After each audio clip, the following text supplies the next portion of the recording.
Good evening, everyone. Thank you for coming here tonight. May I ask everyone, as normal, to speak into your microphones as this is being recorded and broadcast. If we could start with the first item on the agenda, apologies for absence. We have apologies from Councillors Williamson and Wilcox. Thank you very much. Next agenda item, minutes, 30th of September. We have the minutes in front of us. Hopefully we've all read them.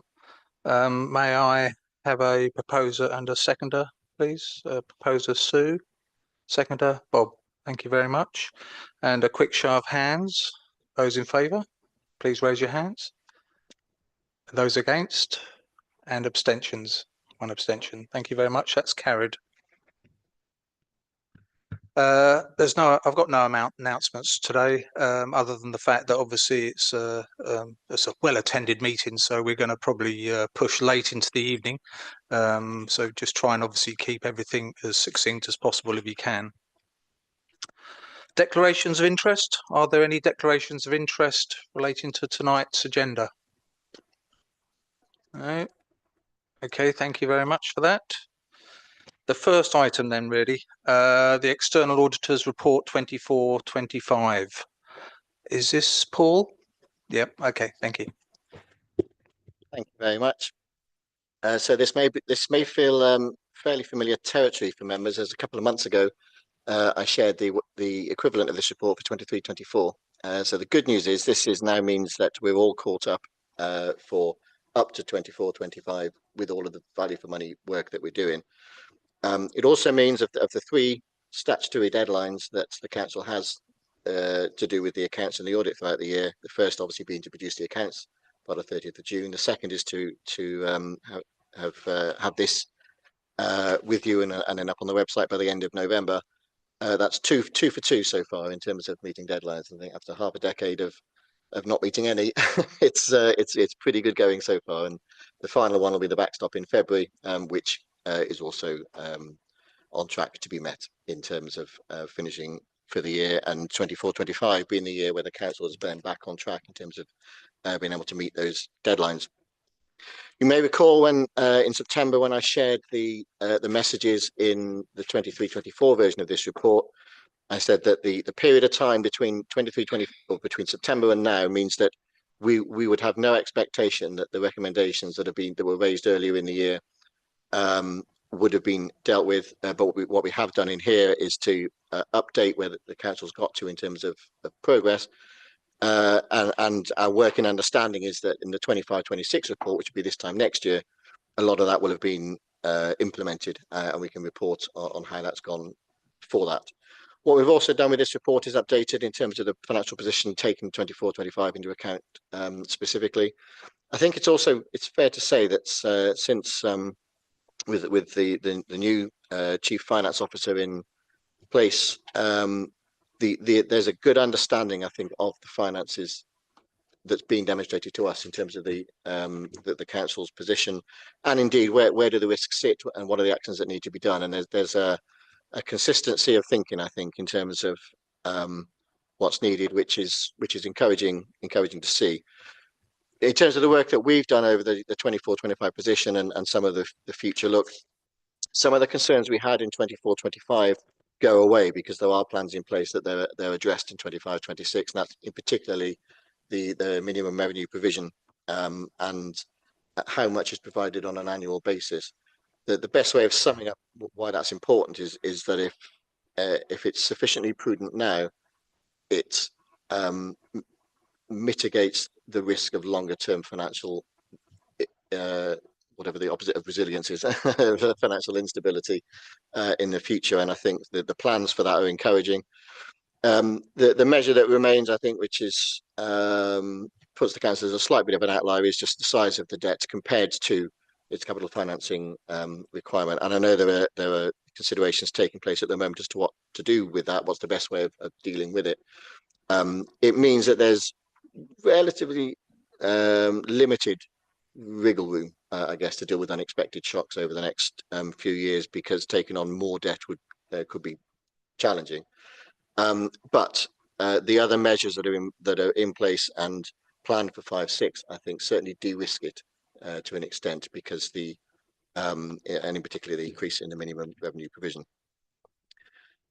The reviews that we've undertaken, the conversations we've had with management and of the later position of the council, mean that whilst, as would be expected, the significant weaknesses in terms of accounts preparation remain in place, we've not identified any areas where we think there are additional areas of significant weakness in terms of the council's wider arrangements. And the progress that's been made against those, and it's reported to this committee as well, I believe, is where we'd expect it to be at this particular moment in time. The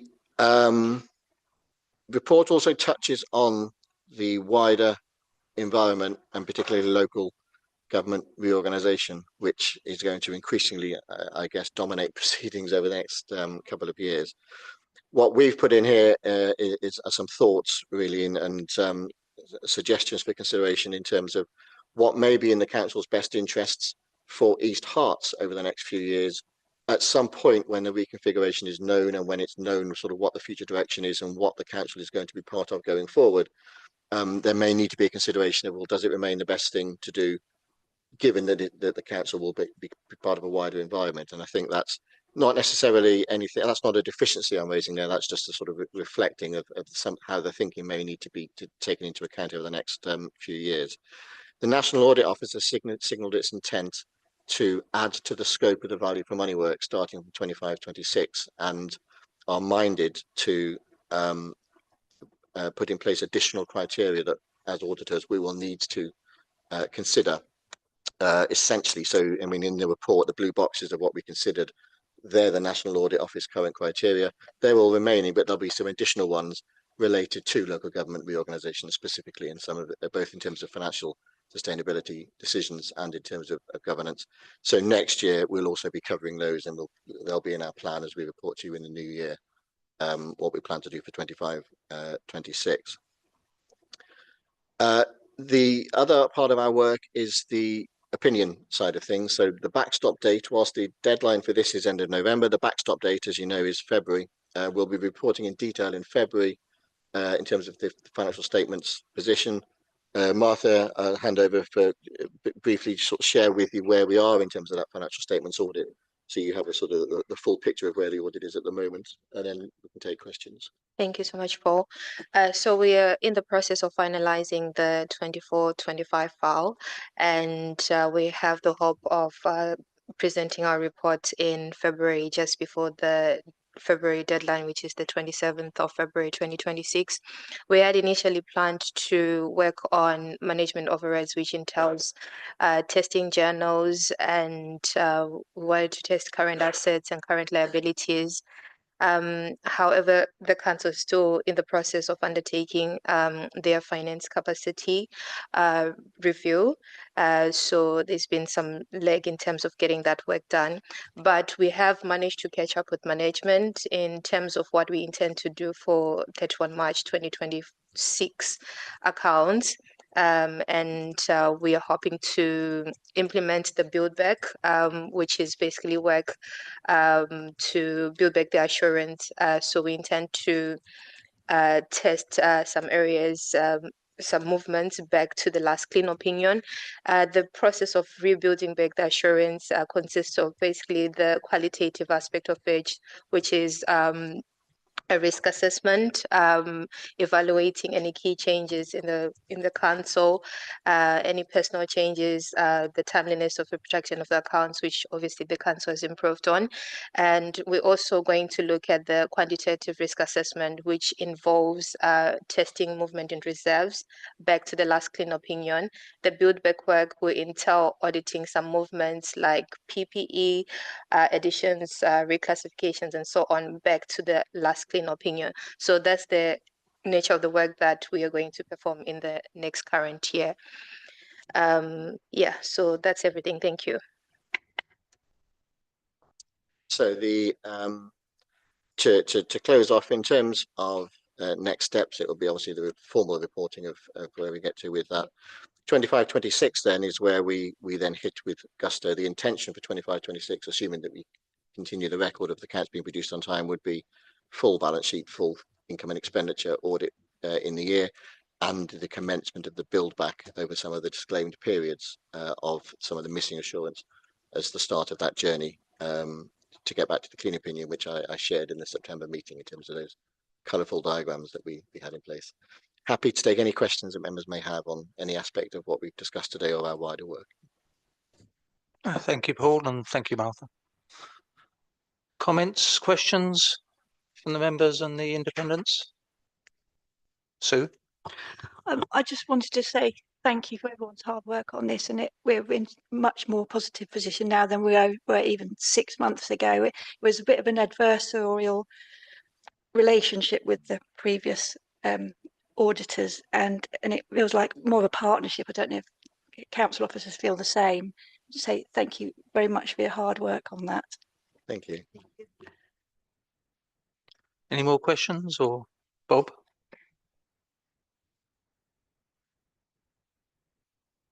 No, thank you very much. At page 57, 58 of the pack, there's a suggestion in your report that there are bottlenecks in the finance department here, operational bottlenecks. Do you think you could just expand a little bit on what they are and what's being done to, insofar as you know, to eradicate those bottlenecks, please? Sure. So the wording of that particular recommendation was made originally by Ernst & Young in their 22-23 report. My understanding of the bottlenecks being that part of the challenge in terms of the production of the accounts was the current structure and capacity of the finance team, and that's what Brian and team are looking at in terms of either restructuring or other changes that are needed in order to reduce those. But I think my understanding, and Brian may be able to sort of talk more in depth, but my understanding of that is it relates to essentially very lean finance team with a lot of things to get done, and a lot of things that sit with one person, meaning if you've got 3 or 4 auditors coming asking questions, that can lead to a bit of a blockage in terms of progressing things forward. Thank you. Any more? Nick? Mark as well? Yeah, so Nick first, Mark, and then Sue. Thank you. The report really usefully provides some thoughts on the potential risks around local government reorganisation and the things we need to be thinking about. So things like capacity, use of reserves, short-term decision making, loss of staff, etc. So just interested, how is this sort of a question for officers really? How is the local government reorganisation impacting decision making, or how's it being captured in the risk register, or is it yet to be captured in the risk register? Thank you, Nick. Cheers, Chair. So within the risk register, you'll see later on item 10, there is some mention about LGR, but that's more specifically around members, councillors, rather than the financial impact.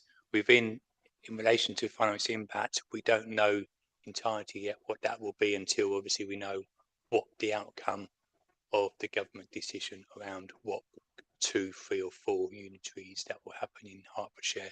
A lot of work is still ongoing. There's currently discussions between chief execs around how much they feel they need to put into the pot to support the work over the next 2 years to understand that. And obviously, once we get a conclusion to that exercise, we then obviously need to know and understand how that will be financed and funded from each councils. Again, looking at our balance sheet, we are in a healthy position, and at this moment in time, I've got no concerns about us funding what we need to do. Thank you very much, Brian. Mark?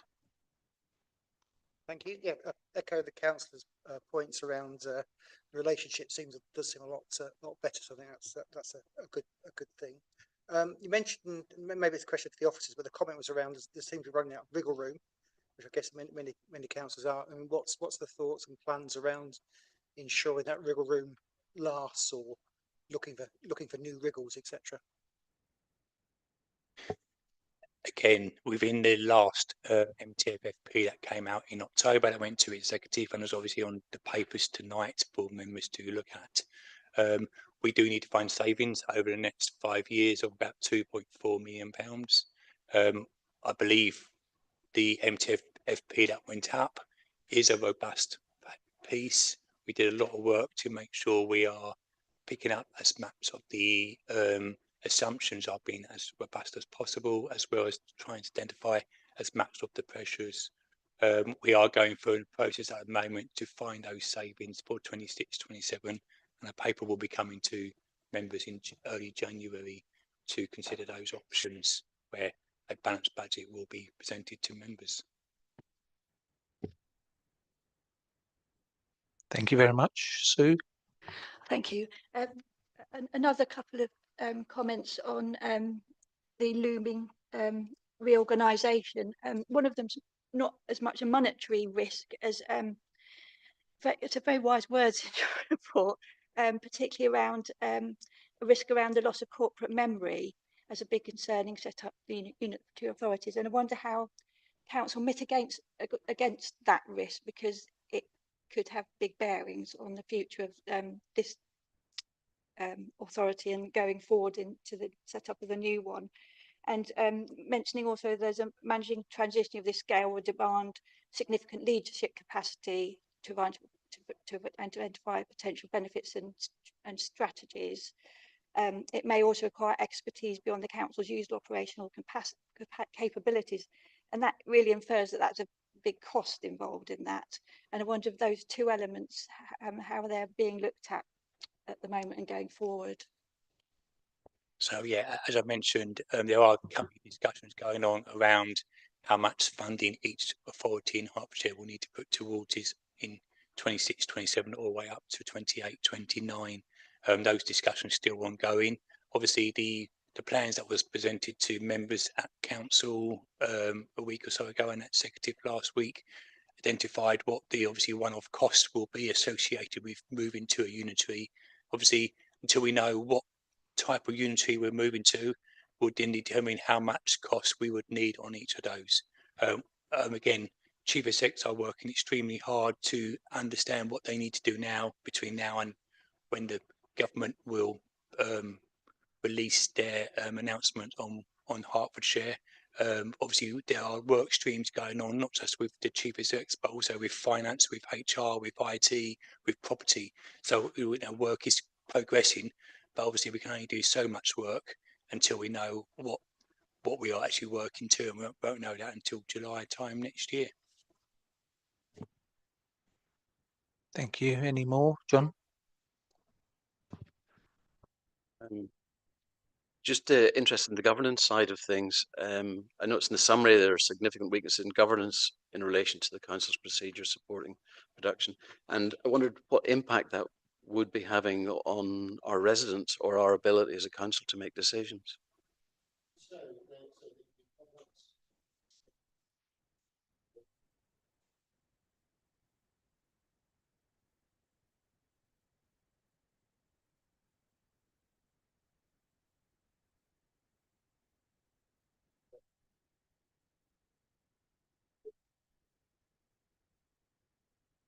In many cases, for long periods of time in the individual years, statutory accounts weren't actually available as a record of the council's performance during the year and its position of the year then ended.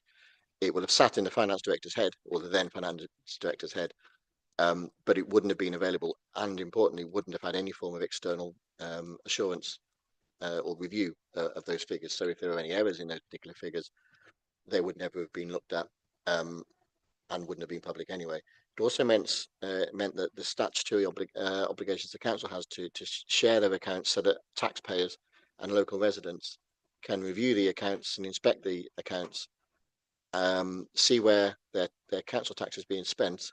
That couldn't be done by the residents, nor could they object to anything in the accounts if they believed there was an objectionable aspect within the accounts.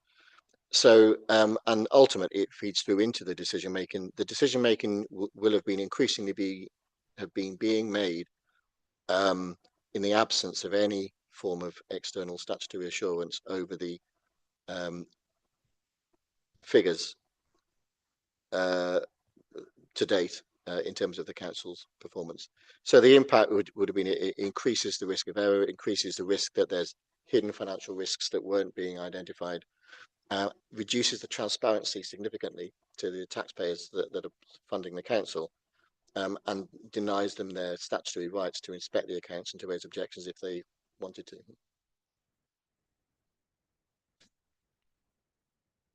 Within that in mind, I would sort of shift my question to people who are making the financial decisions and ask possibly Carl, how has it impacted decisions that you've had to make?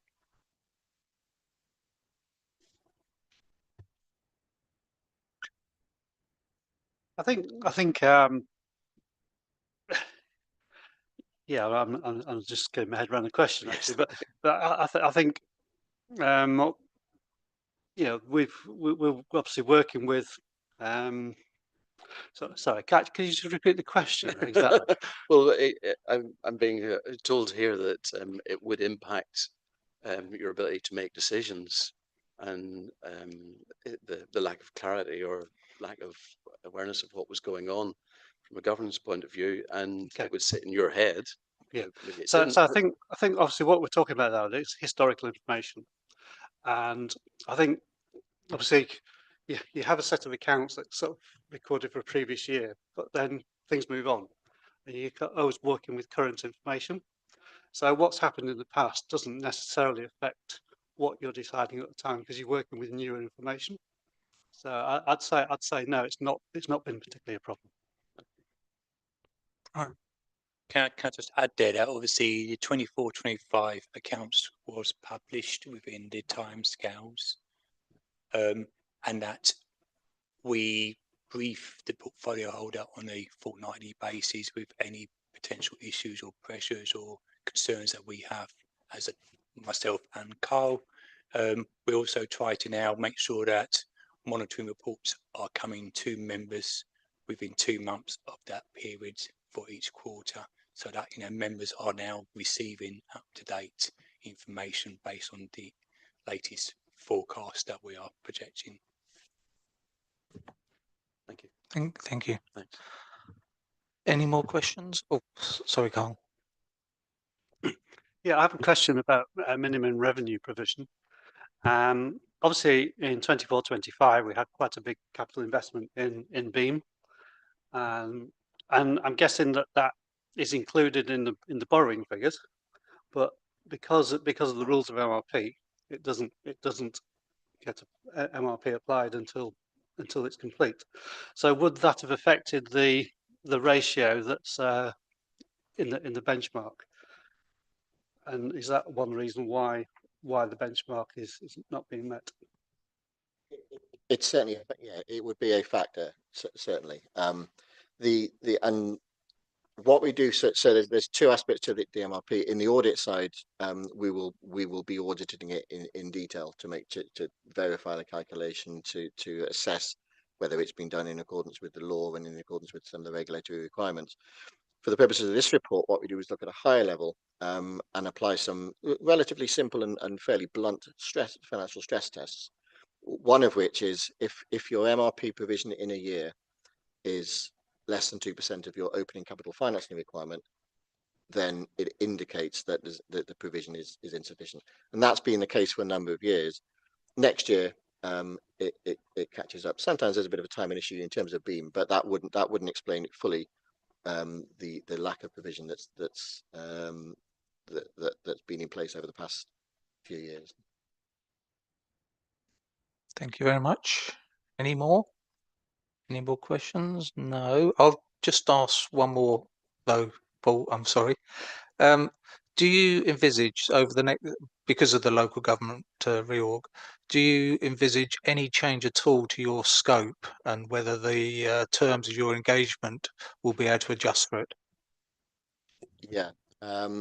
So the scope I think will increase from the value for money side of things from 2025-26, so next year's audit in terms of the value for money work, because the National Audit Office essentially sets the code and then issues the guidance as to what's required to be covered within financial sustainability, governance, and the 3 E's, sort of how well the money's being used. and they've indicated that they are likely to issue an updated set of guidance that adds questions to the financial sustainability section specifically related to LGR, and adds questions to governance specifically related to LGR. The conversations I've had with the NEO, and this was drafted before I'd had those conversations. The where they're going is pretty much where I've already gone in terms of, so some of the members were referencing some of the comments I'd made about likely risks that could come. The difference is they're now going to be formalised, so we're going to need to formally report on them rather than sort of me sharing them sort of out of my head, as it were. So the scope will increase from that. I think the other challenge will be, it won't be an increase in scope, but it will be, and particularly the closer you get to the point of transition, and as a shadow body comes into existence, what is already a very lean and stretched finance team is going to be stretched even further, with no doubt information requests and things that are needed in preparation for 1st of April 2028. So I think the challenge will compound, because none of the existing requirements placed on finance team are going to go away. They're just going to be added to with LGR coming in as well. It may mean that from a scope perspective, it's more challenging, I guess, to deliver the audit, because obviously there's a finite window within which to do it, and finance time from a finance team within which to be able to respond to the requests. But the only known increase in scope, from a scope perspective rather than the work within the existing scope, is the increase to the value for money questions specifically related to LGR. Thank you very much. So on the basis that there's no more questions or comments, there is one recommendation for the committee to receive and make any comments on the external auditor's annual auditor's report in Appendix A for 24-25. Could I please have a proposer? Sue, thank you. And a seconder? John, thank you very much. Could we have a show of hands for the members? That's unanimous. Thank you, and carried. Paul, you're obviously free to leave, or if you want to stay here, then feel free to stay. Thank you. So the next item on the agenda is the Shared Anti-Fraud Services Anti-Fraud Report 25-26. Who will be presenting that? Darren? Yep. Thank you. Good evening, Chair. Good evening, members, and thank you for having me today. I'm presenting the SAFS report this evening on behalf of Nick Jennings, who's our Head of Service. For those that don't know me, I am Darren Bowler, the Counter Fraud Manager at the Shared Anti-Fraud Service. So this mid-year update covers the period of April to October 2025. SAFS provides a number of policies to the authority and ensures they are updated where new policies relating to fraud may be required. We liaise with senior officers to ensure these are in place, such as failure to prevent fraud. And in relation to that, a briefing paper has been issued to senior officers, and meetings are planned with the leadership team to discuss compliance and plan for that policy. We also issue alerts on fraud trends. 3 of these were circulated to the authority on topics including fake documents, email spoofing, false identification documents. Related to this, we also circulated 15 fraud threat reports on topics such as multiple employment, housing applications, blue badges, mandate fraud, purchase cards, discretionary payment, and grants and council tax liability. The key area for prevention is training and awareness. 4 such sessions have been delivered, and 3 are planned, including the very recent one delivered to this committee, which was just last week, which I hope you all enjoyed. Reactive action that we've taken, a total of 50 allegations of fraud have been received within the period, 21 coming from officers. 27 cases are currently live for investigation, and 13 are at the referral stage. The estimated loss of those combined cases is £151,000. In the 7 investigations closed so far in this period, 6 identified fraud losses for recovery of £55,000, and with a further £31,000 in loss that's prevented. SAF's method of compliance reviews continues, and in 16 low-value cases, £36,000 of additional revenue of council tax was identified. Joint working between SAFs and the DWP continues. Frauds relating to national benefits has identified a £47,000 loss that the DWP recovering, and obviously that will include a housing benefit, which, whilst a national benefit is administered locally by the shared service, and also council tax reduction overpayments, which come back direct to the authority. We're working closely with the teams across housing services, and a number of cases have been raised and are at the early stage of investigation. We also have a number of investigations with social housing providers within the council's boundaries. One case has almost been concluded, and we are just awaiting recovery of that property. Proactive work. The National Fraud Initiative, as was mentioned on the previous update report, this work on the national exercise was drawing to a close. And that has now been closed off, with the Hearts Fraud Hub taking over. The National Fraud Initiative did identify 5 potential frauds, which has brought savings of £33,000. And the Hearts Fraud Hub has now reported 116 matches, which are now being reviewed and assessed. Analyse Local is an ongoing project managed by the Shared Anti-Fraud Service and Hertfordshire County Council, which focuses on fraud and error in business rates data and provides reports to the Shared Revenues and Benefits Service here at East Herts Council. So far, it has raised 23 cases for review by council officers. A further update will follow in our next report to the committee. At the end of this update report are our KPIs. We are aware of the slightly below average number of days completed at this point. There is a clear link between days completed and the volume of cases being reported or identified through proactive work. These numbers are slightly lower at this point of the year than previously. Work has already been started with various teams across the authority and with the proactive analysis tools to drive the identification of fraud referrals. This concern has also been discussed with senior officers, and the planned training in the final part of this year, and the engagement already taking place across the service areas will hopefully identify referrals and increase those days to the point where we'd like them to be at. Chair, at this point, I'm happy to take any questions from members. Thank you very much, Darren. Questions, comments?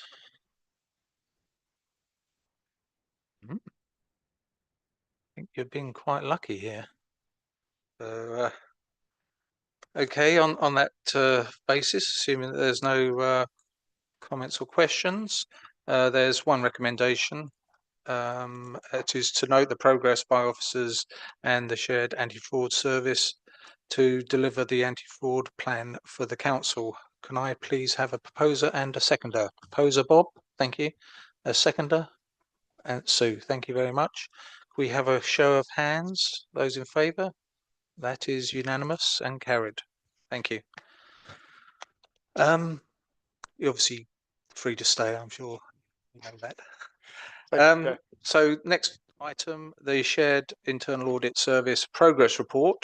Is this you, Simon? It is, yes. Thank you, Chair. A bit of a mid-year report in some respects, with much more to say about audit outcomes at the next meeting. This report does, however, set out details of internal audit activity between the middle of September and early November. It shows the status of all internal audit work being delivered this financial year as well.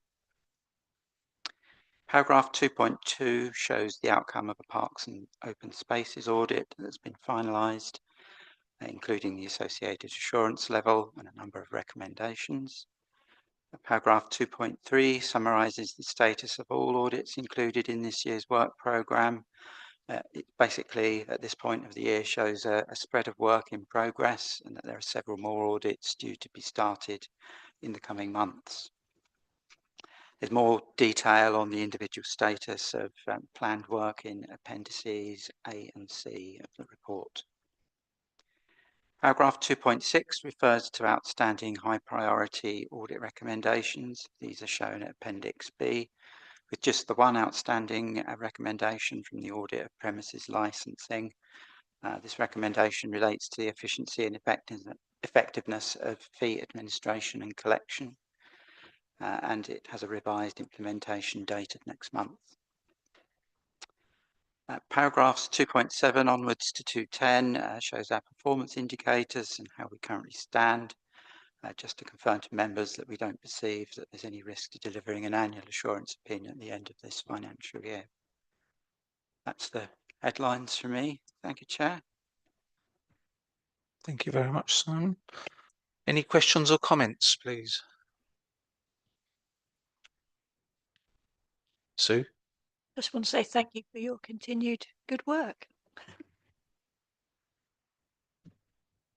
I just have a very quick question then about obviously the local government reorg as well, and the impact that you see this happening on your work.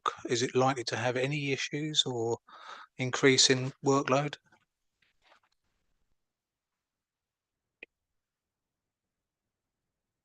I can think of two inherent issues, primarily officers' availability and time to be able to service our requests for internal audit coverage. I think we'll just have to see how that goes. We've got protocols for dealing with those sort of circumstances. Equally, we're flexible with when we can deliver work as much as we can be. And it's just a question of working in partnership with management, I think. In terms of how it may influence the actual work programs that we deliver, I think inherently, yes, we will need to provide some internal audit coverage of LGR. Our professional institute is actually considering what that might look and feel like. So we're waiting to hear the outcome of that, and then we'll consider it and adapt it for local use. Thank you very much, Simon. So there's no other comments or questions. Then we'll the recommendation that we're being asked to make is to note the internal audit progress report and note the implementation status of high priority recommendations. Could I please have a proposer and a seconder for this, please? Sue, thank you. And a seconder? John, thank you very much. Can I please have a show of hands? Thank you. That is unanimous and carried. Thank you.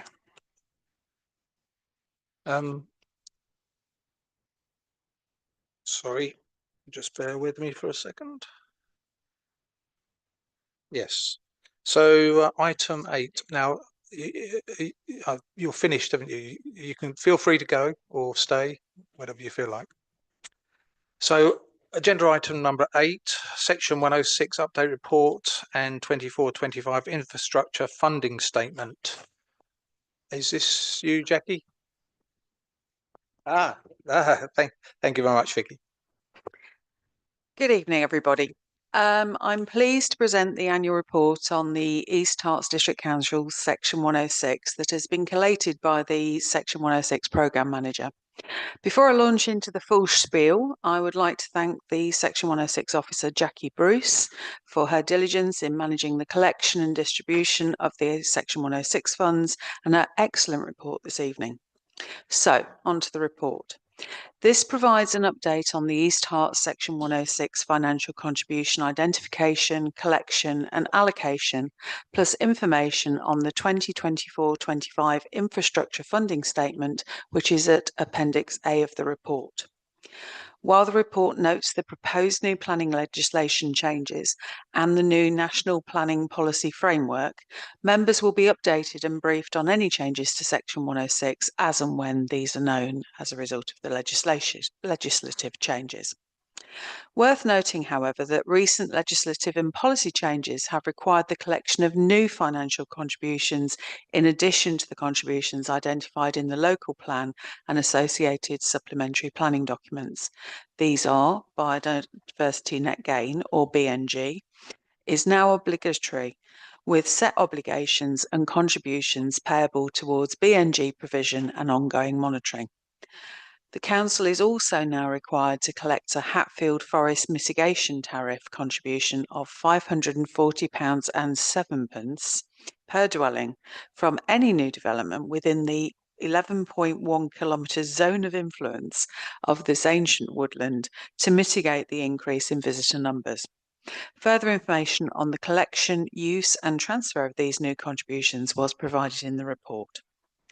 Detailed information is also provided on the drawdown of monitoring contributions due to the Council as per the recently signed Section 106 agreement for 10,000 new homes to be built at Gilston.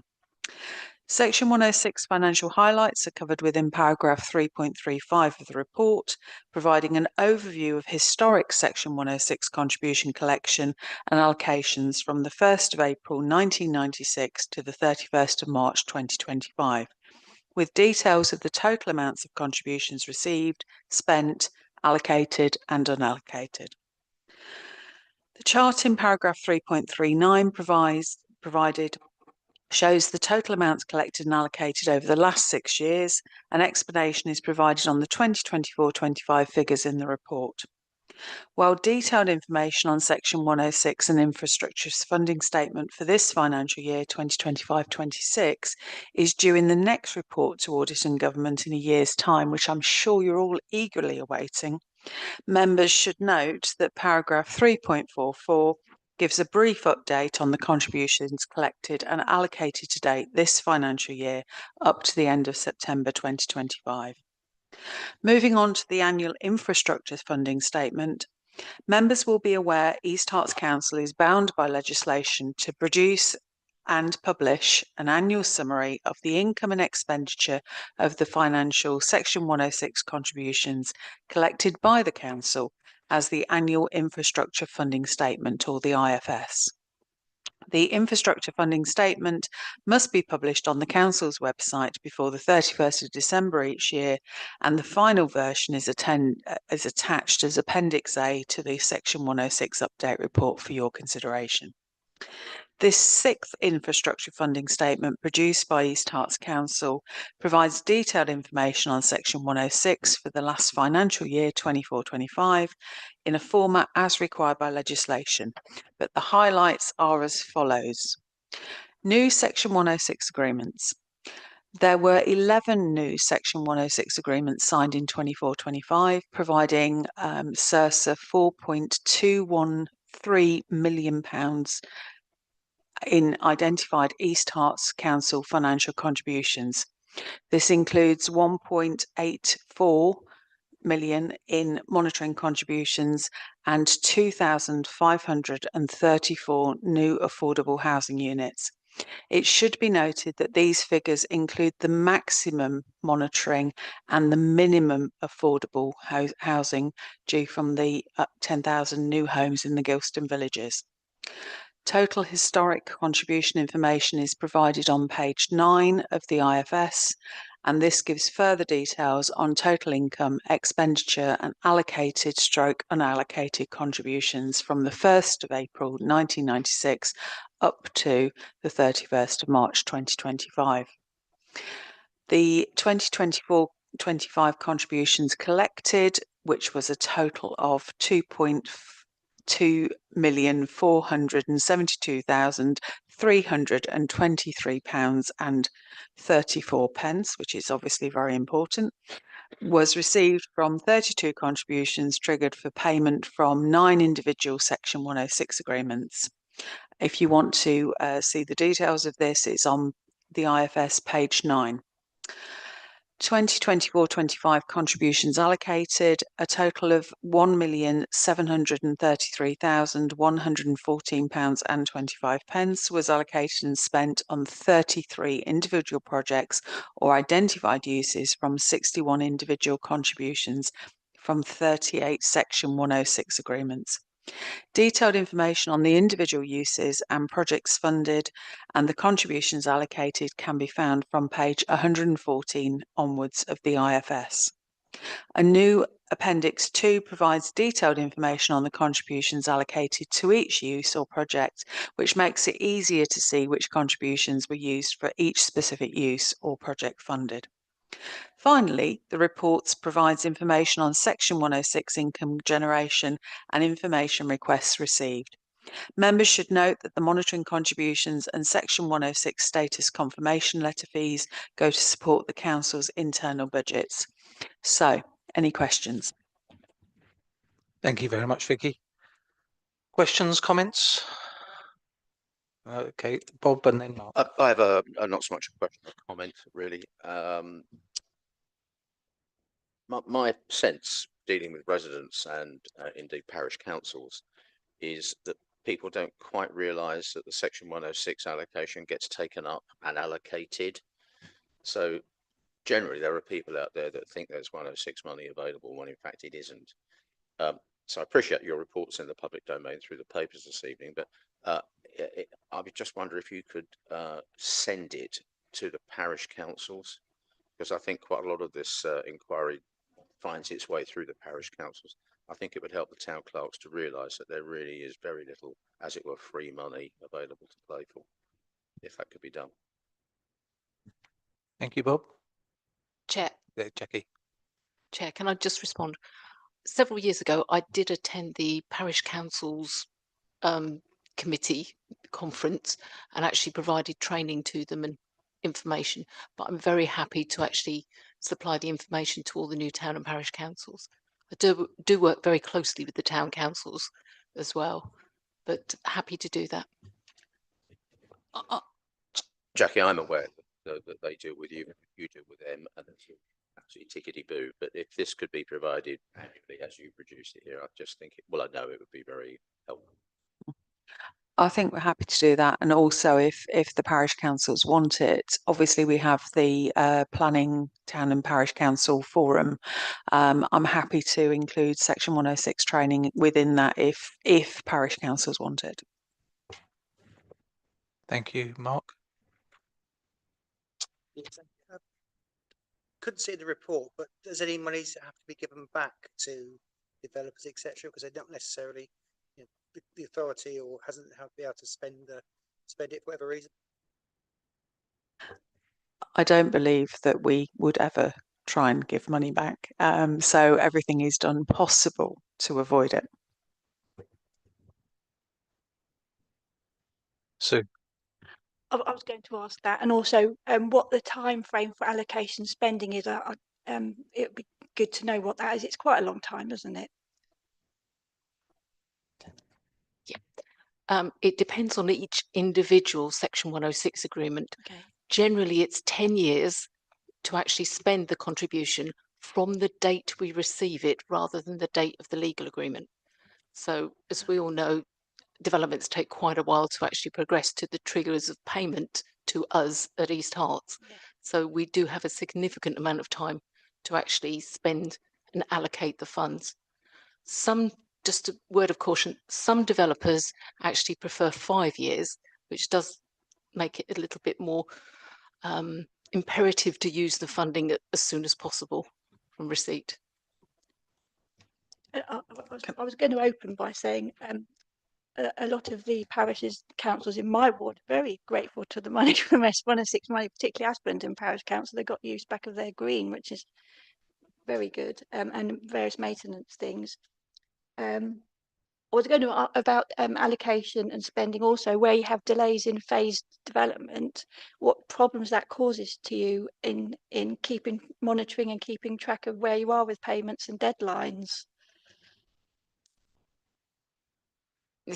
I have a master spreadsheet, which sounds, quite amusing, but I actually note all the triggers on that. Sometimes developments are delayed and I do have to actually factor that into project funding. But most of my projects only get funded once we've received the actual contribution, because I can't actually provide speculative money. So. Just on the spreadsheet, it's incredibly complicated, but very operationally good. And it's all rag rated on anything that needs to be spent by a certain date. So that's how everything is kept tabs on, basically. Just one last thing, affordable housing contributions, where do they go? they basically sit in on the spreadsheet as listed, and they're in a.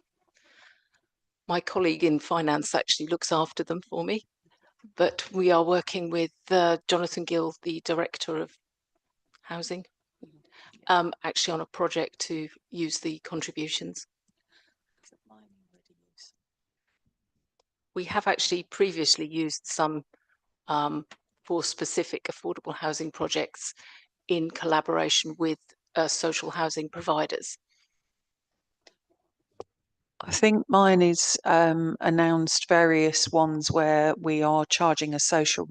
We've used mine is used the Section 106 contributions to provide a social rent rather than affordable rent, because obviously affordable rents in East Herts are not affordable because they're 80% market, which isn't affordable if you're on national living wage.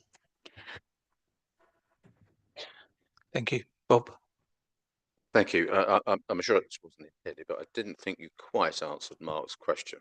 So just to run through that again, is it the case that we have not lost any Section 106 money because we failed to allocate it? It's a two-part question. So, is it right that we have not lost any money because we failed to allocate it within the time limit? And the second question, which maybe your spreadsheet will tell you, I don't know, let's find out.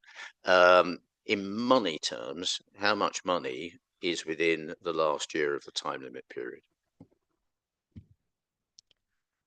With regards to the second part of that question, I'll have to come back to you because off the top of my head, I can't remember which ones are actually rated red at the moment, but I think there's only 3 of them.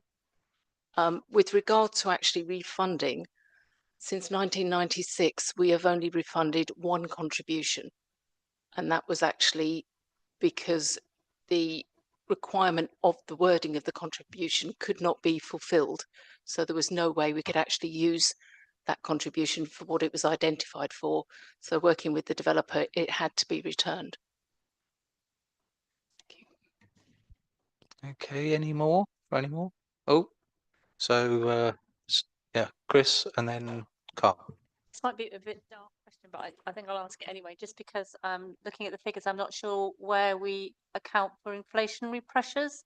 So obviously if the agreement is made 10 years before the money is actually spent, then how do we manage the fact that 10 years later, of course, that money is not going to buy the same amount of stuff? Or is that factored in when you do the calculations and the agreements in the beginning? That's actually factored in. The financial amount identified in each individual contribution within each individual Section 106 is index linked from the date of the base date listed in the agreement to the actual payment trigger date. So that amount actually increases. With regard to actually once we receive it, this is where I come in and actually work closely with the community and my fellow officers to ensure that the funding is used as quickly as possible, so that it does actually achieve what it's supposed to achieve. Okay. Yeah, Vicky. The majority of the Section 106 money is allocated to the towns, and the towns get a annual and sometimes more frequently than quarterly. Sorry, I've just been corrected. A quarterly statement for each town, which says what's in the pot, what it's for, and what it's allocated to as a spreadsheet, so that they can then then know what money there is, as it were. And I know that that's been adapted to the requirements of certain towns at their request. So there's a variation on them just to give additional information to at least one of the 5 towns. And thank you. That's a very full answer. It wasn't quite what I was asking, but I probably didn't quite make it clear, because it was not so much about, obviously it's factored into the equation about how we when the money's actually received, but it's not so much factored into the equation at the point at which we can actually utilize it, I suppose, because there's a 10-year time frame for actually utilizing it, which actually, when you say 5 years, it might actually make that better, because we'd, well, because we can't use it, but it's what I mean is that by the time we get 10 years hence, what we've agreed at the beginning, although we factored in that inflationary pressures, is not it doesn't figure in the amount of money you actually have to spend 10 years down the line. I think it was more that I was asking. So that given the time frame, when we look at those inflationary pressures, do we say index linked from the point you make the agreement to the point the money is received, but not necessarily index linked from the point it's received to the point you actually use it? I think is really more I was asking. Yep, that is correct. We don't index link or provide any interest actually on contributions that we currently hold. The reason for having the 10 years is the fact that we can actually collate several contributions from different developments to fund major projects. So that's the reason that we need a significant amount of time sometimes to actually plan the projects, tender the projects, fund the projects, and complete the projects. And it's also historic that most contributions, most legal agreements do stipulate 10 years. And to be honest, I don't know why.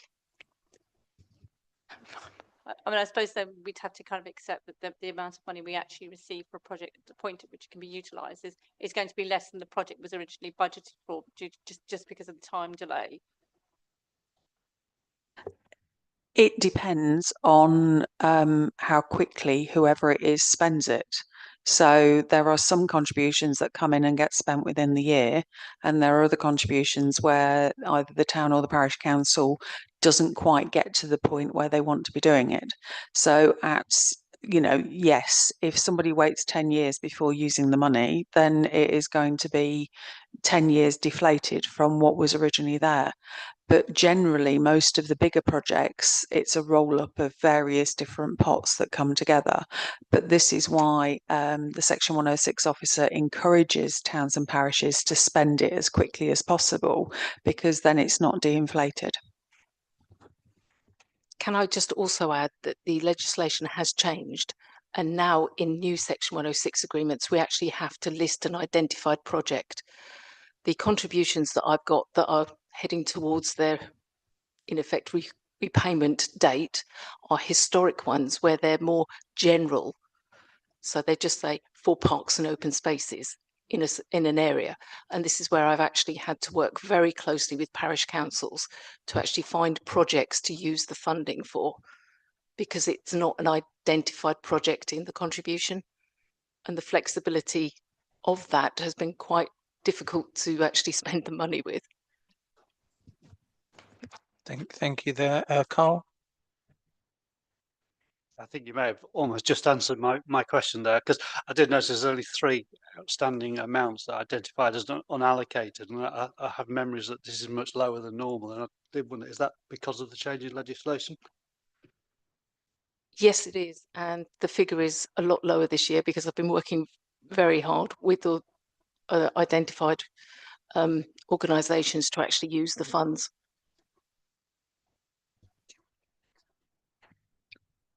Any more for any more? John? Hatfield Forest contributions. I'm not sure if it started yet or not, but if it has, how much have we allocated to Hatfield Forest? It actually has started. I have 11 unilateral undertakings that have been signed. Only 2 of them have actually been paid, and I believe that's nearly £2,500 off the top of my head, because the actual unilateral undertakings say that the contributions are not triggered for payment until the actual development commences. So if the 11 were paid, then what would the total be then? I'd have to get back to you. Roughly 10,000 or? Possibly. Yeah. Possibly that. Yeah. Okay. But the thing is that it's not our funding.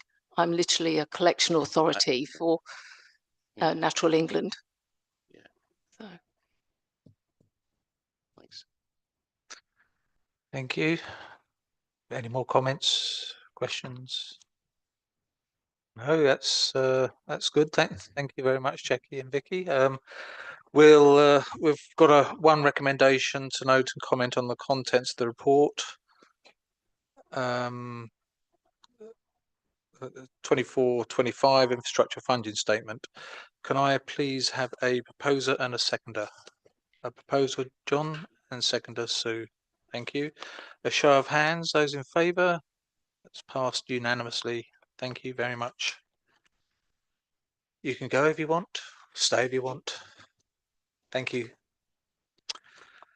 Item 9, Beam trading report. Is this Ben or? No, I'll hand over to the portfolio holder, and for those who haven't met him, our venue director at Beam, Steve Sargent. Thank you. So yeah, following the opening of Beam last September, this year saw the opening of stage 2 in April and the recent introduction of a catering offer this autumn. And I know that Steve is about to provide the committee with a presentation detailing Beam's current position and the changes that have been introduced. And we'll also discuss some key successes and sharing how Beam compares with sector benchmarks. I'm also aware of how incredibly hard all the team at Beam have worked and continue to work to ensure that the venue is a success.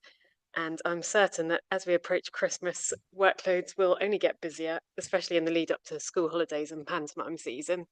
So ahead of Steve's presentation, I wanted to take this opportunity to thank every member of the team at Beam and all the volunteers who together have helped make Beam the positive experience it is. So thank you to everyone involved in that. And I will now hand over to Steve for his presentation. Thank you very much, and thank you for the opportunity to be with you this evening. So, as Sarah alluded to, I have a very short presentation that I'll rattle through for the benefit of timekeeping. So, our current performance. So, as Sarah mentioned, we opened stage 2 kind of March, April of this year, and that marked the moment that the whole of Beam was open to the public. So we're now a little over halfway through our full first year of trading, so it's a good time to reflect on the journey so far. Now, I approach Beam as a new business, and it's quite a complicated one of that, with a whole number of different business units that have to work in harmony to generate revenue. Now, when I started at Beam, my focus was to deliver sustainable business growth whilst building a foundation for future success. And I'm pleased to say that the approach we are taking is working, and we have had some notable successes to date and healthy commercial growth. Now, we've been able to achieve such a level of growth because we've embedded a culture of entrepreneurialism that ensures that every business unit, even in backstage or technical areas, generates income and increases the opportunity for combined revenue generation. Now, as with all new businesses, Beam has hit a few speed bumps along the way, and that's required us to operate extremely nimbly to navigate a rapidly evolving landscape. Now, we are primarily a presenting venue. Now, what that means is that we host shows, films, and events that are created elsewhere and then tour nationally. We're therefore reliant on the availability of what we term quality product, and also, especially in the case of live shows, we're reliant on the willingness of producers to come to Beam, even though we're a brand new venue who's still growing its customer base. It's also true to say that a lot of the challenges we faced in our first year relate to the significant shifts that have happened across the marketplace in the period between Hertford Theatre closing and Beam opening. And I was interested to read a report published last summer that states between 2018 and 2023, there was a 23% reduction in the number of music, theatre, dance and comedy events across the UK. Now, when we drill down into venues that are similar scale to Beam, the challenge is even more stark, with a 30% drop in the number of those events. And at the same time, we've seen a real terms drop in ticket prices across the sector between 14 to 22% in small and mid-scale venues. So what that tells us is that fewer shows are being created, which is increasing competition for venues. And at the same time, there's no guarantee that those ticket revenues will cover the running costs. So for a brand new business and a brand new venue, it's a challenging marketplace to enter into. During this period, we have also felt the impacts of cost of living crisis and rapidly increasing utilities costs, something that affects us just as it affects everyone. So all these challenges, coupled with just how quickly the marketplace is changing, have put enormous pressure on the commercial aspects of Beam, especially when it comes to programming. Now, when I joined Beam earlier this year, it was really clear to me that if Beam was to thrive, we needed an agile organization that was capable of navigating complex challenges at the same time as delivering sustainable growth that provides a strong foundation for the future. So with that in mind, since January, we've set about re-engineering the business so we can be best placed to deliver financial sustainability, and even early into our journey, we are making good progress. So there are some steps that we've taken to mitigate the financial risk of opening a new business in this climate. We've restructured Beam to increase blended roles. Now, this has reduced our overhead costs and has unlocked increased efficiencies right across the organisation. We've also refocused some areas in order to deliver increased revenue. We've created a clear roadmap with a set of core principles and behaviours that have informed our decision making as we navigate this critical period. We've completed a full review of all of our contracts to ensure that all outsourced functions are delivering the absolute best value for money. We've introduced new ticketing fee structures, which increase the gross profit percentage from our ticket sales. We pulled back on expenditure in a number of areas and implemented much tighter controls in venue. And we've worked to increase sector awareness of Beam through proactive business-to-business engagement. In addition, we've designed and implemented a whole raft of new strategies right across the organisation, which have facilitated an overall commercialisation of Beam without losing sight of the importance of being a community asset. So these strategies include a programming strategy and associated framework, where we're targeting more commercially profitable and high-profile shows, an audience development strategy designed to extend our reach right across the region, a full review of our food and beverage business with kind of variable tariffs for specific events, new approaches to recharging across marketing and backstage functions. We've also targeted co-production opportunities, which will see us generate passive revenue from touring shows in the future, and lots more. I'm pleased to say that these tactics are working, and we've seen average daily ticket sales grow by almost 30% from Q1 to Q2 of this year. So as a snapshot of our current performance year to date. So we've got stage attendance of just under 33,000, which is across 156 live performances. Our stage average ticket price is currently around £22.30. Screen attendance around 26,500 across 1,745 screenings at a cinema average ticket price of £10.38, and a combined spend per head for the organisation of around £4.84. Spend per head is what we term kind of food and beverage income that relates to ticket sales. Now, it's also important to note that September last year was the first full month of trading for Beam, even though it wasn't fully open. It's the first full month where we have comparable figures. So I just wanted to focus in on September of this year and then provide a comparison for members. So in September this year, we pulled out the data for that specific month. And then what we can do as well is compare that to last year. So across stage attendance, we've seen a 38.7% increase. We've had slightly more stage performances. Average ticket price has gone up by 24%. Screen attendance is also slightly up, and the combined spend per head there is also slightly up as well. We did have a good September, but we also had a good October, and we're having a good November. So here's a graph that shows in blue Beam's current performance through September compared to last year in orange, and compared to the last year of Hertford Theatre there in green. And I think it's clear to see the growth that we are experiencing year on year. So we have had some notable successes when we're looking at the overall data from last year to the current year.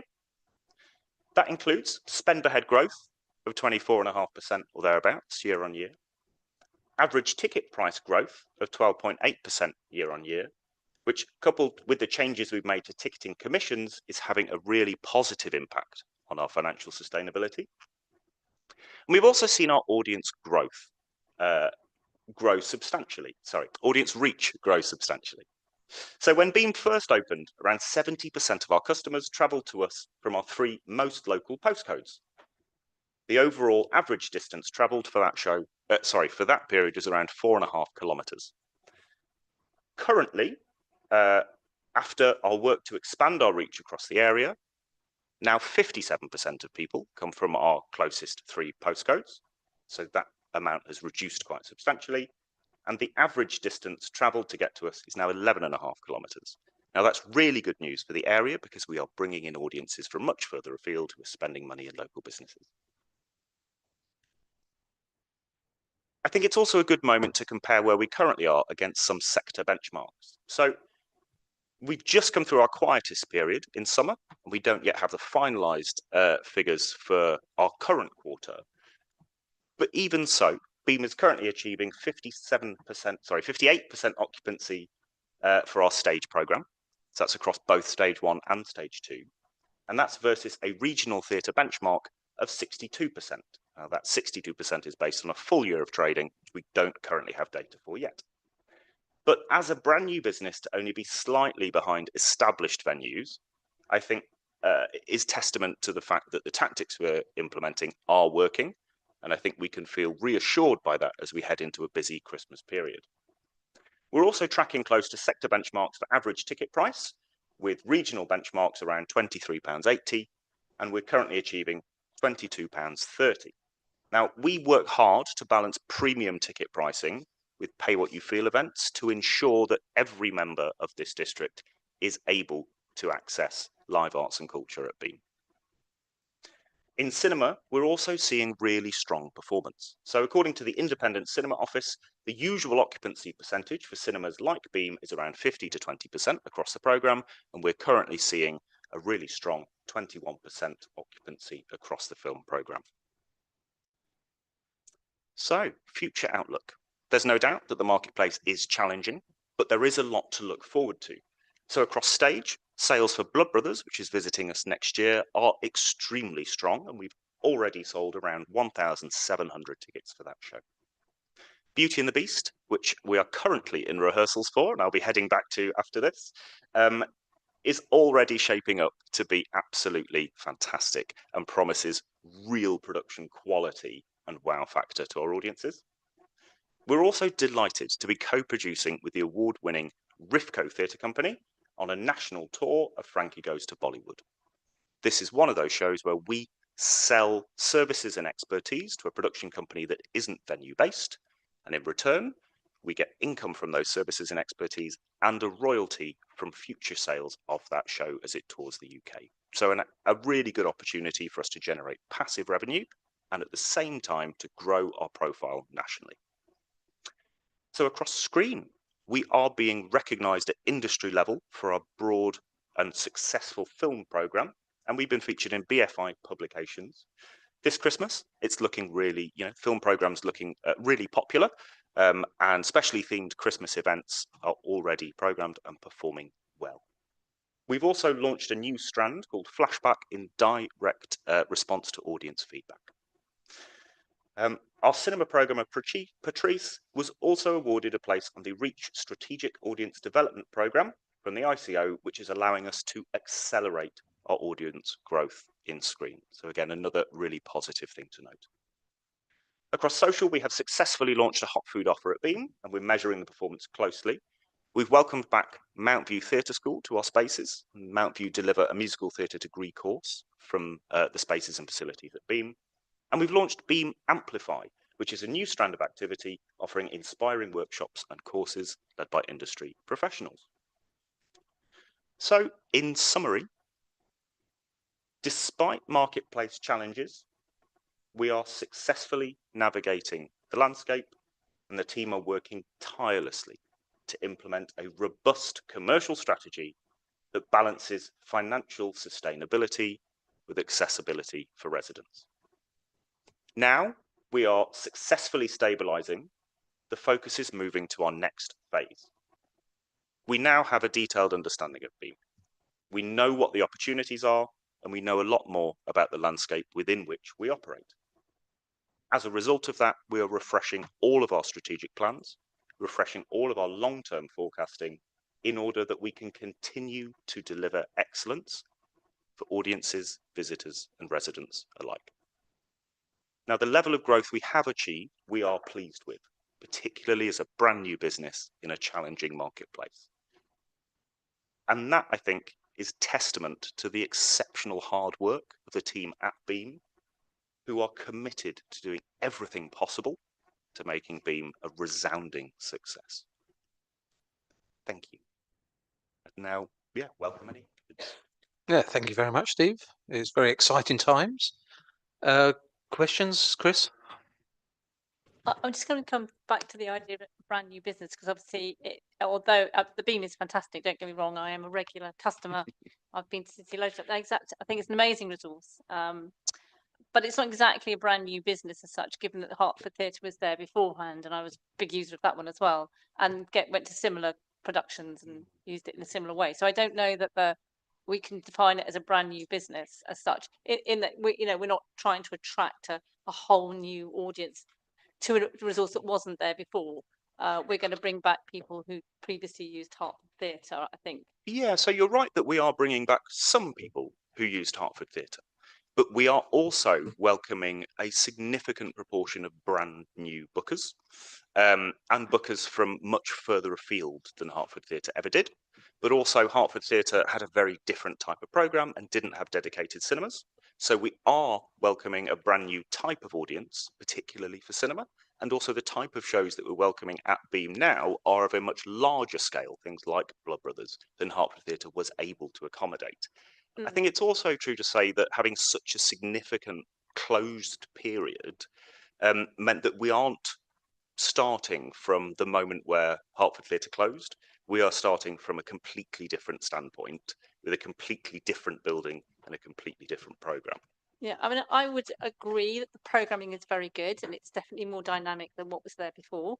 But what I'm a bit concerned is really about the cinema attendance, because although the cinemas are fantastic, they're very comfortable and they show interesting films, the actual occupancy rate is quite low, and they're quite they're an expensive resource and they're not really working in the same way. Yeah, I challenge that they're not is quite working. low.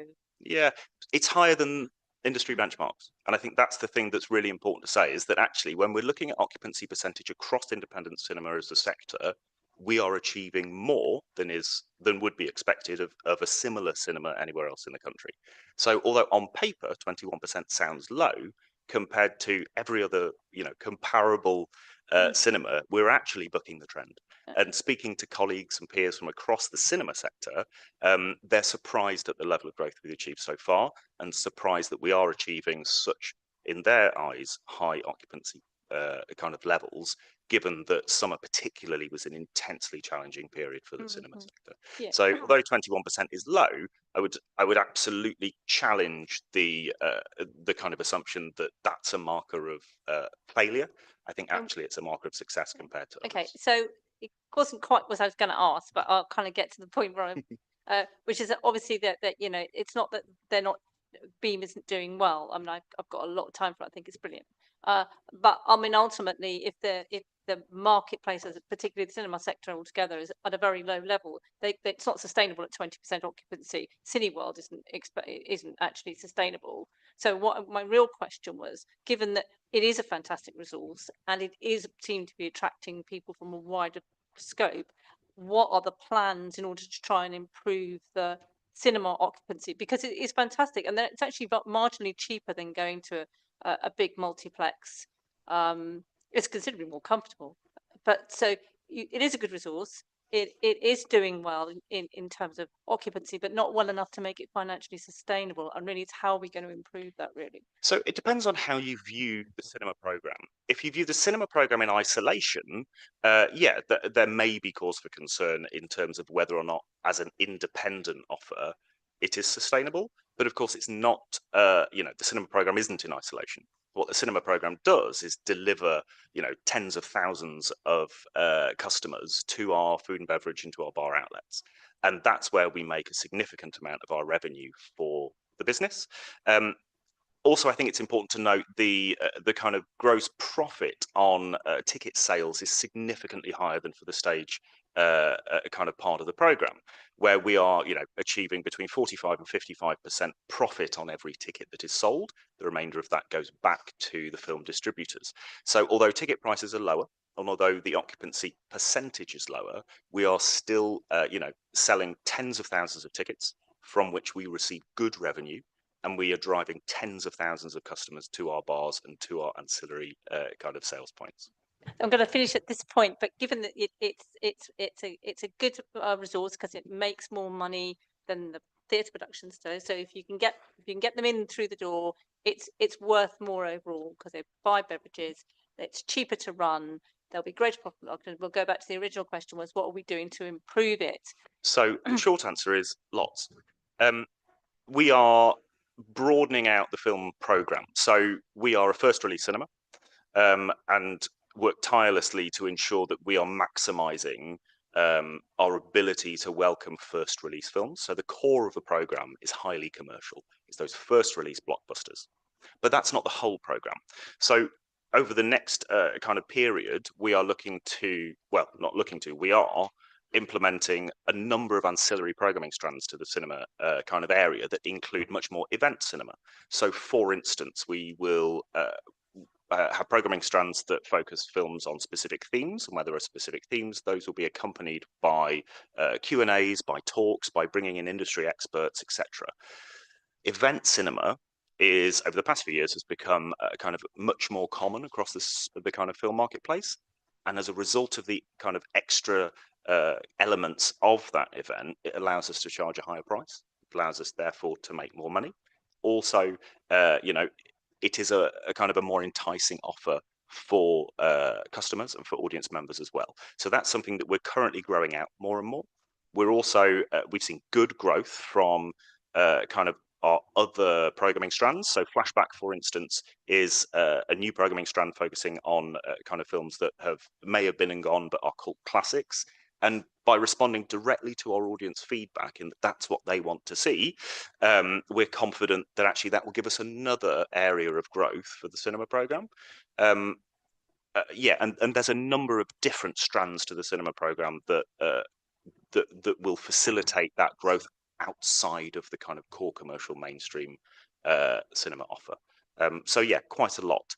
In addition to that, of course, we're currently working on how we better integrate the food and beverage side of the business with the cinema side of the business. So as part of our ongoing kind of digitization and commercialization of our digital presence, pre-orders and pre-ordering will become much more of a commonplace feature of making a ticketing transaction at Beam. Through that, we will see enhanced revenue because you'll be ordering food and beverage items at the same time as buying tickets, and then arriving in venue, collecting your items, ordering again if you've got a bit of extra time. All of that will see increased revenue driving towards the business, all as a result of that cinema offer. Thank you very much, Sharon. Any more comments, Sue? Thank you for your work. It sounds like you've transformed what's happening at Beam. I just wanted to ask about the website though, because I'm really pleased to see that changes are being made and there's an interim site in operation at the moment. I would have thought it was would have been an absolute priority to invest in an attractive, easy to use, properly functioning website, and that's not really what we got. And I see that the delivery was subcontracted by the branding company, and I wonder why they did that. I mean, was it to save money? And was there no approval process where there was quality control and sight of what was being delivered and testing ahead of its delivery to avoid the problems that ensued? Because it must have, I mean, I found it very frustrating to use. It's put me off buying tickets, and it was difficult to find stuff on there that you knew was on there. So it must have cost ticket sales and frustration, and it should be the shop window and the buying point for most customers. I just want any comments on that. Absolutely. And your frustration is a frustration that we shared at Beam, and is one of the reasons that we have worked so hard to kind of reimagine what our web presence needs to be in order to be future proofed and in order to deliver excellence when it comes to e-commerce. Sadly, I can't speak to the decisions that were made pre-opening and the decisions that were made before I joined Beam. But what I can tell you is that the team are working really brilliantly with kind of web development experts on the next phase of the Beam website, which is due to be with us very early next calendar year. That website not only will fix all of the frustrations that we previously had and will improve those, we had exceptionally high abandonment rates when it came to e-commerce, and that is fundamentally hitting the bottom line, which is one of the reasons it has been such a focus for us over the past few months to get that right. The new website will fix those frustrations. It will make things much easier to find, but also we are we've taken inspiration from other sectors, particularly retail sectors and other sectors that are doing e-commerce brilliantly, and we've borrowed some of the aspects of those websites and are making those tools a core part of the new Beam website. And what that will mean is not only will our customers who are buying tickets online have a good experience, but they will have a better experience than most arts and culture venues, full stop. So yes, in short, I absolutely share your frustrations. I'm sorry that I can't speak to why we ended up with the website that we did at opening, but I can tell you that I am excited about the new one, and it will be a far cry from where we were. Thank you very much, Mark. Oh, sorry. Yeah, sorry. I think Councillor Nichols wanted me to pick up that point. I think probably the only thing I can say, all the individuals involved in the previous decision making are no longer with the council. So again, yeah, that's probably as much as I can say about that. Could I just make another point? About the food offering, it's great that it's with us. It was planned earlier, but there are reasons for that. I'm wondering what your plans for expanding the offer. As someone with food allergies, the only thing I can eat on the menu is soup without the roll. So I think people with food allergies are very loyal customers. So once you engage them, you'll expand your customer base. And I wonder if you've got any plans for that. Yeah, absolutely. So when we launched the food offer in October, it was designed to be deliberately kind of quite contained. We've taken the approach to launching the food offer to be very cautious, as it is essentially, a new business within a business. And rather than invest large sums of money in something that, we didn't know what the kind of commercial return would be, we've started small. We are now developing the menu further. We're also developing the kind of opening hours further. So in future, it will open earlier and close later. There will be much broader offer on the menu. Now, it is a menu that's designed to reduce wastage, so it's never going to be an enormous kind of catalogue of dishes, but there will be more diverse offers on there specifically for customers with allergies. Now, it's also important to note that the kitchen itself is quite small, so whilst the number of dishes on the menu will increase and there will be more offers for customers who are looking for something without gluten, for instance, or without nuts, because of the size of the kitchen, we're never going to be able to guarantee that those kind of ingredients, aren't within the area.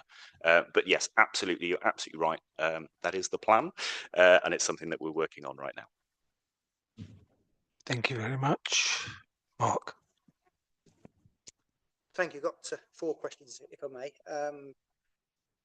Yeah, declare that I'm a user of the facility, so and it is excellent. So customer experience, tick there definitely. That's interesting, the benchmarking and where the actual figures come from and the comparison. So are they, are we comparing ourselves with perhaps a theatre in Wigan or Warrington, or are we comparing ourselves with, say, Roxburgh and Stevenage and St Albans? It's an excellent question. So the figures that we quoted today come from a few different sources. So one of which was noted in the presentation, which is the State of the Arts report that's run by Campaign for the Arts. It was published last summer.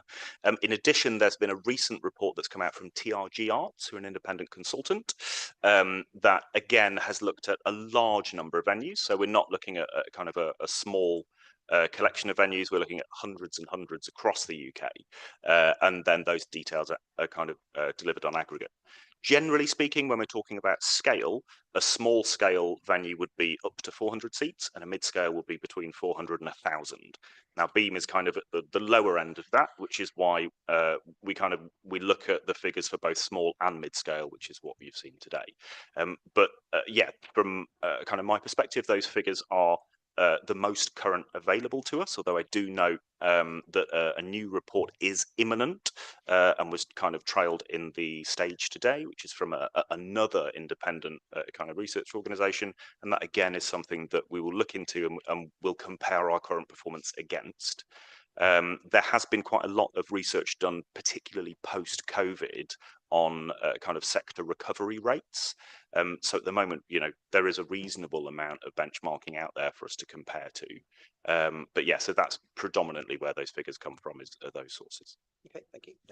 Second question's around mentions in the report, although not in the presentation, about there's a board overseeing the performance of Beam. I just wondered two things. One, any thought given to bringing in a sort of a sector expert to be part, not saying that people on the board aren't experts, but a sector expert to be part of the board? Yeah, someone from either the cinema world, theatre world, catering world, or just a commercial person to be on that board, just to give a little bit of an external challenge, because obviously people currently on it are loosely internal. So is that any thought given to that? And perhaps linked to that, has any thought been given to the other parts of the public sector, like peer reviews or anything like that? So, bringing in a team from another venue or from the sector to just to sort of, you've been open for a year, just to sort of give an independent view of how you are performing. Yeah, absolutely. I mean, as the person ultimately responsible for operating Beam, it's something I would absolutely welcome. Whether or not kind of consideration has been given to that at board level, I couldn't speak to, but I wonder if kind of colleagues to the side of me might want to pick that up. Thank you. Thanks for the question. In brief, no, that's not something we've considered, but I mean, it certainly sounds like it would be worth looking at the next board meeting. So yeah, I'm happy to bring it to that and yeah, explore that a bit further. But yeah, it's a good suggestion. Thanks. The third question is around the business plan. Obviously, focusing on trying to make it more commercially viable. But is there any sort of data being collected in terms of the social, community, well-being, health benefits that the venues bring in at all? Yeah, absolutely. So there are a kind of different types of calculator to calculate economic benefit and social impact, etc. And certainly the figure for economic impact has come directly from one of those calculators. We are kind of currently looking at a number of different ways to gather that data so we can present more fully. It's not something that I think we've got clean data on at the moment, but is absolutely a focus for us. One of the areas that we do have data is around footfall, where we've been pleased to see an increase in footfall into Hertford that appears to correlate with events at Beam. So that's one area where we do have data, but yeah, it is absolutely a focus for us, where we are looking to get more and more so that we can report in more detail and with more confidence to yourselves in future. And the last question, obviously again, been open for a year. Has the board looked at, or any thoughts around, is the current sort of delivery model the best one? There are other options, 100% working with the sort of commercial sector, perhaps partnering with another local authority, sort of theatre outfit, or there are sort of tax benefits of running it as a sort of a social enterprise of some sort. So just wondering, now it's up and running, perhaps can have more of a reflection on what is the best delivery model for the future. Absolutely. So it's an excellent question, and before colleagues jump in, kind of for board level response, I hope to reassure members that is a question we ask ourselves on a regular basis. one of the core priorities for us is absolutely to deliver the best possible arts and culture offer with the best possible value for money. With that in mind, I run a number of different models on a very regular basis in order that we can have the most informed conversations about this. There isn't a short answer as to what would be the best model. Now we are open for a year, and actually I think looking ahead to the future, there are a number of impending crosswinds, such as local government reorganisation, that will ask even more questions of us. And that's one of the reasons that we speak about this so often, is to ensure that Beam can be delivering, as I say, for audiences, visitors and residents, the absolute best it can. So that would be kind of my offer as a response. I don't know if colleagues have others. Yeah, I mean, you covered some of the things I was going to say. But yeah, it was one of the questions that kind of came up nearer the start of when Beam opened as well. What would be the best model? And we had various ideas. Some people suggested a sort of more of a trust model, like that they have in Luton and various other places. I think it still feels like it's a fairly new venue in that it's only been fully open with the stage 2 and with the catering offer now. And as Steve mentioned, with local government reorganisation, it's a tricky time, I guess, to strategically decide what the best option is when we don't really know how this area is going to look in a couple of years. But yeah, it's definitely something we've discussed and is a really important thing to keep looking into. What's going to be best in terms of protecting the venue and making sure it offers what we're hoping for it to offer. So it's part of an ongoing conversation, but we want to make sure that it's a fully, whatever the decision is, it's considered and fully evidenced. So there's not going to be any quick decisions, but yeah, it's definitely been a subject of discussion and will be ongoing. Thanks. Thank you very much. Nick, and then Bob, and then Sue. Okay, I've just got one question as opposed to four. Mark, can you turn your to that one? Yeah. Yeah, just one, and I'm also a user and love the venue, and it's really great to see the metrics and the sort of getting to a stage where we really understand the business and what's going on and the baseline, and those performance targets. My question is, all the information sort of historical and lots of ambition. Are we setting ourselves targets for 26, 27 in a way that we can, in 12 months' time, look back and say, how are we doing against those targets that we're setting ourselves? Yeah, it is an excellent question. As we run through kind of this current financial year, we're refining our key performance indicators, some of which we've touched on today. And all of that is feeding into business planning for next year and beyond. We're in the process of revising that kind of longer term business plan in a way that will allow us to be confident that it is deliverable, but also giving ourselves stretch targets that, as I say, come directly from those key performance indicators. We haven't finalised that business planning process just yet. We expect to do so early in the new year. But yeah, in short, absolutely, and is a key focus for us as we look to the future. Thank you very much, Bob. Thank you very much. I've really enjoyed listening to you, and it's lovely to hear the optimism and hopefully the direction of travel. It's great stuff. Thank you very much. Steve, you may or may not know that the party of which I'm honoured to be a member, prior to the election, drove the Hertford Theatre, now Beam project, for many, many years. So obviously we believe in the project and we're committed to it. If I may say, at risk of embarrassing you, it feels to me as though that you personally have made a big impact at the theatre. I can see Ben is nodding, so if I've got that right, I'd like to thank you for that, and I'm sure every member in this room will endorse those thanks. But absolutely keeping that in mind, there are obviously one or two aspects of your report that raise the question, well, why wasn't it done before? And I think maybe the most obvious one is food and bev, and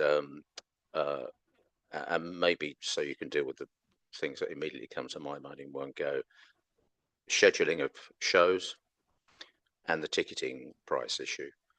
So maybe particularly starting with food and beverage, because this has been something that was in our thinking. It was always part of our thinking that there'd be a food and beverage offer.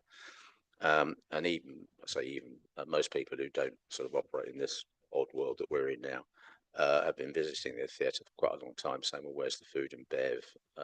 So really the question is, you have to be careful, so you may need to blow your own trumpet a bit here, but why is it that these things have been late coming through, I think, particularly food and beverage, please? Yeah, thank you for the question. It's a really important thing to reflect on. And reflecting on when I joined Beam, I was faced with an organisation that had incredible opportunity at its feet. And the key focus was to find the right way of harnessing that opportunity, harnessing the incredible kind of dedication of the team at Beam, who in their own right are all absolute experts and really believe in this project. But because of the complexity of the organisation, when I first started, it felt right in order to mitigate the financial risk associated with opening a brand new venue, that we focus on specific kind of strategic areas. And as a result of that, there was a delay in delivering a food offer. And it's something that pained me then. It's something that pains me now. But actually, starting in January, we set about working incredibly hard across a number of different areas to ensure that we were in a position to even start thinking about delivering a food offer. And that meant looking at the areas of the business that were, in the short term at least, going to deliver the biggest financial return. And that is things like looking at those changes to ticketing, which happened very, very quickly after I arrived. And it's things like looking at the approach to programming and looking at the approach to scheduling and looking at, okay, well, where are the biggest areas of wastage at the moment in terms of our kind of resource? Where are we wasting resource that's costing us money, and if we don't fix it now, the impact's only going to snowball. So we started that work when I arrived in the middle of January. By April, we were advertising for kitchen staff. Unfortunately, it is simply the case of bringing in new members of staff takes a little while. Writing new job descriptions that are up to spec and that have been graded takes a little while. And then, of course, when you find the right person after a recruitment process, they have to work out their notice unless you're really lucky. So that takes a little while. And unfortunately, all those little whiles gave us the delay that we saw. But and as I say, it pains me that we were delayed in delivering that. Now, looking back to January and looking back to the areas of focus that we decided to put our attention to, I think they were the right ones for the longer term health of the organisation. There was some short term pain because of all of those little whiles. But for the ongoing stability of the organisation, I think it was the right choice to make. Yeah, Bob. Thank you. If I can just press you a little bit, a food and bev offering was always part of the thinking that we brought to this project. And I'm just quite struck at the two tables in your paper, which are at page 156 and 158. They're not the same tables, but they cover the same content. And in the first of those tables, the proportion of the business that's attributed to food and bev is 32%. And in the second of those two tables, the proportion is 22%. They're big proportions of the business. So, I could just ask the question again, why was there such a delay?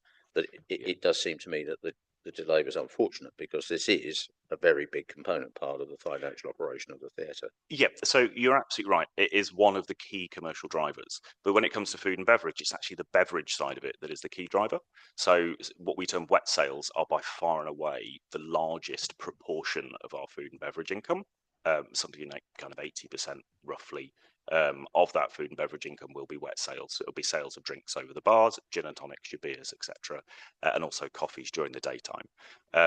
So that's, you know, that's one of the areas where, you know, it absolutely has been a focus. And one of the reasons that we report on spend per head growth is because that's an indication of the health of the food and beverage side of the business, particularly when it comes to that largest proportion, which is web sales. When it comes to the food offer at the moment is not a large proportion of those F&B sales. In time, that proportion will grow, but it's never going to be, you know, 50% of food and beverage sales ever, simply because of audience expectations. You know, when you go to a show at the theatre, you're going to buy a gin and tonic. You might not buy a ciabatta.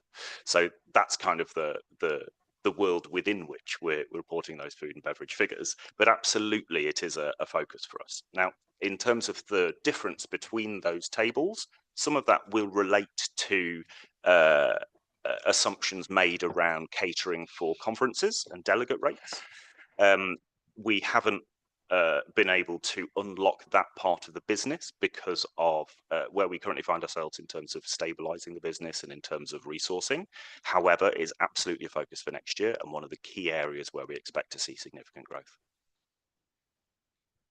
I just add in, Councillor Deering as well, in response to that, I think we need to be honest as well and say that the turnover of staff from where we were to where we are now has had an impact, and you'll be aware some of the individuals previously involved did have a background in F&B and the food offering particularly, and I think in their minds had a view about how this would work in practice from day one, which then translated into the business plan. Obviously they moved on. We, as you know, had some short-term pressures around recruiting staff, and I think the knowledge kind of went with them. So Steve's come in quite late, picked this up fresh, and then some of the assumptions around that business plan and what was going to happen from day one had to be amended. So I think, as Steve said, we're a little bit behind where we want to be on that. I still think my personal view is the food offer is probably never going to quite get to be the big money spinner that we perhaps always thought at the start of this, but we'll see as it evolves. And in terms of the corporate catering, I think definitely we did see a bigger kind of role for that. And we've managed it once so far with the Hertford Careers Fair, which actually was a success, and the catering for that did actually work. So as a model, we know we can do it. I think it even had gluten-free options as well. So we are capable. It's just a case of rolling it out. Thank you very much. One more, Bob. Yeah, thank you very much. It's very nice of you to say what you just said, Ben. I appreciate the candour. And I could have alluded to that in my remarks. So thank you very much. I mean, clearly, I think everybody that tracks the theatre, I think we're all very committed to the theatre. I mean, certainly, you know, the group that I represent is completely committed to the theatre. It is absolutely not lost on us that there have been staff changes, some of which have been quite dramatic and very senior, and which hasn't helped. And we can leave the questions for another day as to why those people disappeared. But it's nice for you to say what you said. Thank you. Thank you very much, Sue. Sorry, me again. First, I've got 3 more questions. The first 2 are related. What are the main areas of expenditure that you've pulled back on? Are you confident that you can still achieve a £200,000 surplus as stated in the January business plan? And lastly, I'm just intrigued to know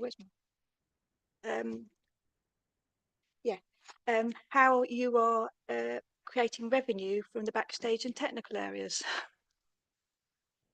Absolutely. Well, I'll come to that question first.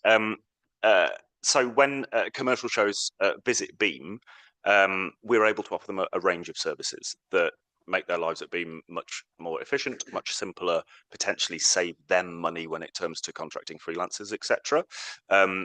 We've developed a package or a range of packages that we can offer to incoming commercial companies from which we can recharge.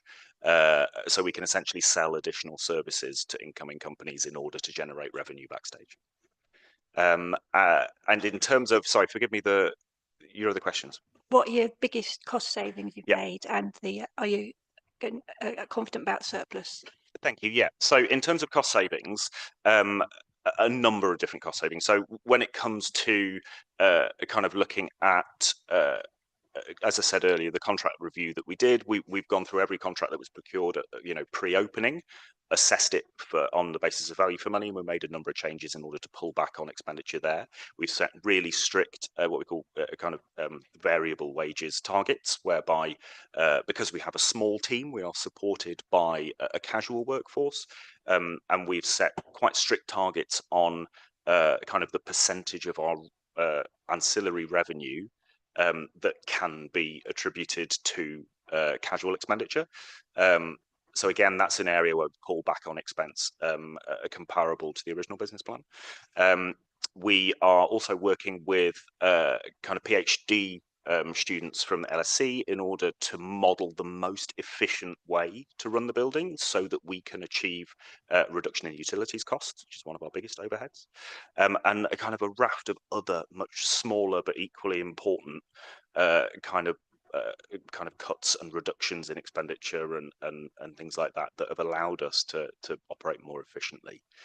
And in terms of the second question, so in terms of the business plan that was presented in January, it's fair to say that that business plan was written at a time when we didn't have as detailed an understanding of kind of the landscape and of the way in which kind of Beam would grow. So if the question is, will we achieve that £200,000 surplus in this financial year? The answer is no. Will we achieve that and more in future years? Yes. I just kind of pick up one point on the finances as well. Obviously, there's a reference in here in terms of the Q2 reporting. There's a report later on in the meeting which has also got the same narrative in terms of we're still reporting that kind of Q1 deficit. It's kind of odd in the organisation generally. It's kind of how I find myself sitting tonight. I've got sort of Steve's infectious optimism on the one side, and then I've got my cautious, pragmatic local government finance colleagues on the other, and trying to kind of carve a way through there. So I think we'll know a lot more at the Q3 position. I think Steve and I are expecting the position to improve. I think whether we'll make that 200k surplus, not quite sure yet, but I think the trajectory is pretty positive from where it is now. Thank you, Ben. Chris. I just want to come back to the enthusiasm over there, because it's great that you are so enthusiastic, but you're very emphatic that you will make this surplus. And not that I want to rain on anyone's parade here, but ultimately the arts is a very challenging environment, as you said. So I'm just curious as where this certainty comes from, because you're like, yep, it's going to happen. It is a great question. I've been very fortunate in my career so far to have worked in organisations when they have faced acute challenges. For instance, I joined Battersea Arts Centre in South London a couple of weeks after half of it burnt down. So what that's given me is a set of tools in my toolbox that allow me to implement change, to manage transition, and to kind of plot a path through challenging landscapes in a way that not everybody who kind of sits in my seat has experience of. So it's that kind of lived experience of leading organisations through crisis that allows me to come to Beam and feel really confident in how we are tackling these challenges, and feel confident in the forecasts that we're currently making for future years. We are already seeing kind of really reassuring signs of future growth. The kind of engagement from local audiences has been absolutely fantastic. The support from colleagues here at Wallfields and also from kind of across all branches of East Herts has been fantastic. All of that has allowed us to work really quickly, and it's allowed us to start to think about the future in ways that a lot of arts organisations can't. I reflect often on where my energy is spent, and often leading organisations through challenges, your energy is spent keeping your head above water. And actually at Beam, the team and I are expending the same amount of energy, but in building something incredibly special for the future. It's really good to hear this enthusiasm, but I again don't want to rain on anyone's parade, but in reality, obviously, you know, they kind of like there needs to be a concrete plan how to improve kind of ticket sales, particularly the cinema, because it's quite low, and still the theatre, although the comedy shows do very well and nearly always sell out. Pantomime will, children's events often do, you know, the music events not so much, and they can then really drag on your revenues, because if you've got like the folk week didn't do very well at all, did it overall? Yeah, I mean, the Folk Week was overall profitable. I think that one of the key things to note is that when we're talking about looking to the future, it's with reference to the programming cycles. So programming cycles for theatre can be 2 years in advance. So we already know what 26 looks like in terms of the programme, and we're starting to know what 27 looks like in terms of the programme. And we are seeing some really quite exciting programme growth. We're seeing kind of much more engagement from major producers who are looking now to bring their shows to Beam in a way that we didn't see earlier this year. So that optimism comes from a longer term look at actually what's currently in the diary. If I was looking ahead to 26 and, you know, the diary was sparse and what was in there wasn't of high quality, we'd be having a very different conversation. And I dare say I would be smiling a little less. But don't stop smiling, it's right. But I do know what's coming up, and it's good. It's really good. So really, it comes back to kind of making sure that the message gets out there, because it's not incredibly well advertised, is it? It's a bit in the know still. And if we're bringing in quite big, Bill Bailey was there recently, and there are a lot of kind of Alfie Moore's coming, and we've had a lot of well-known names come. So yeah, it's good programming. I'm not going to argue that the program is great, but it's like how the message is getting out to a wider public, because we really want to attract people from a very large area so that we can get the ticket numbers really up and generate that revenue. You are absolutely right, and that speaks directly to the audience development strategy that we started working on in summer this year. And we've got a lot of work to do on that strategy. We've got a lot of things to do as part of that strategy.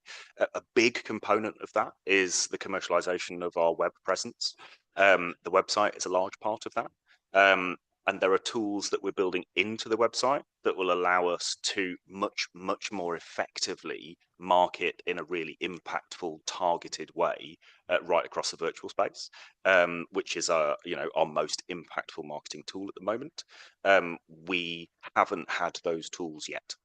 For lots of various reasons. We haven't been able to track a lot of our kind of marketing campaigns because those tools weren't in place. Once we've completed the project and all the ancillary projects around the new website, we will be in a much stronger position to make absolutely the biggest impact when it comes to that broader marketing, and we'll be really start to accelerate the change in terms of our broader marketing strategy and our broader audience development strategy as well.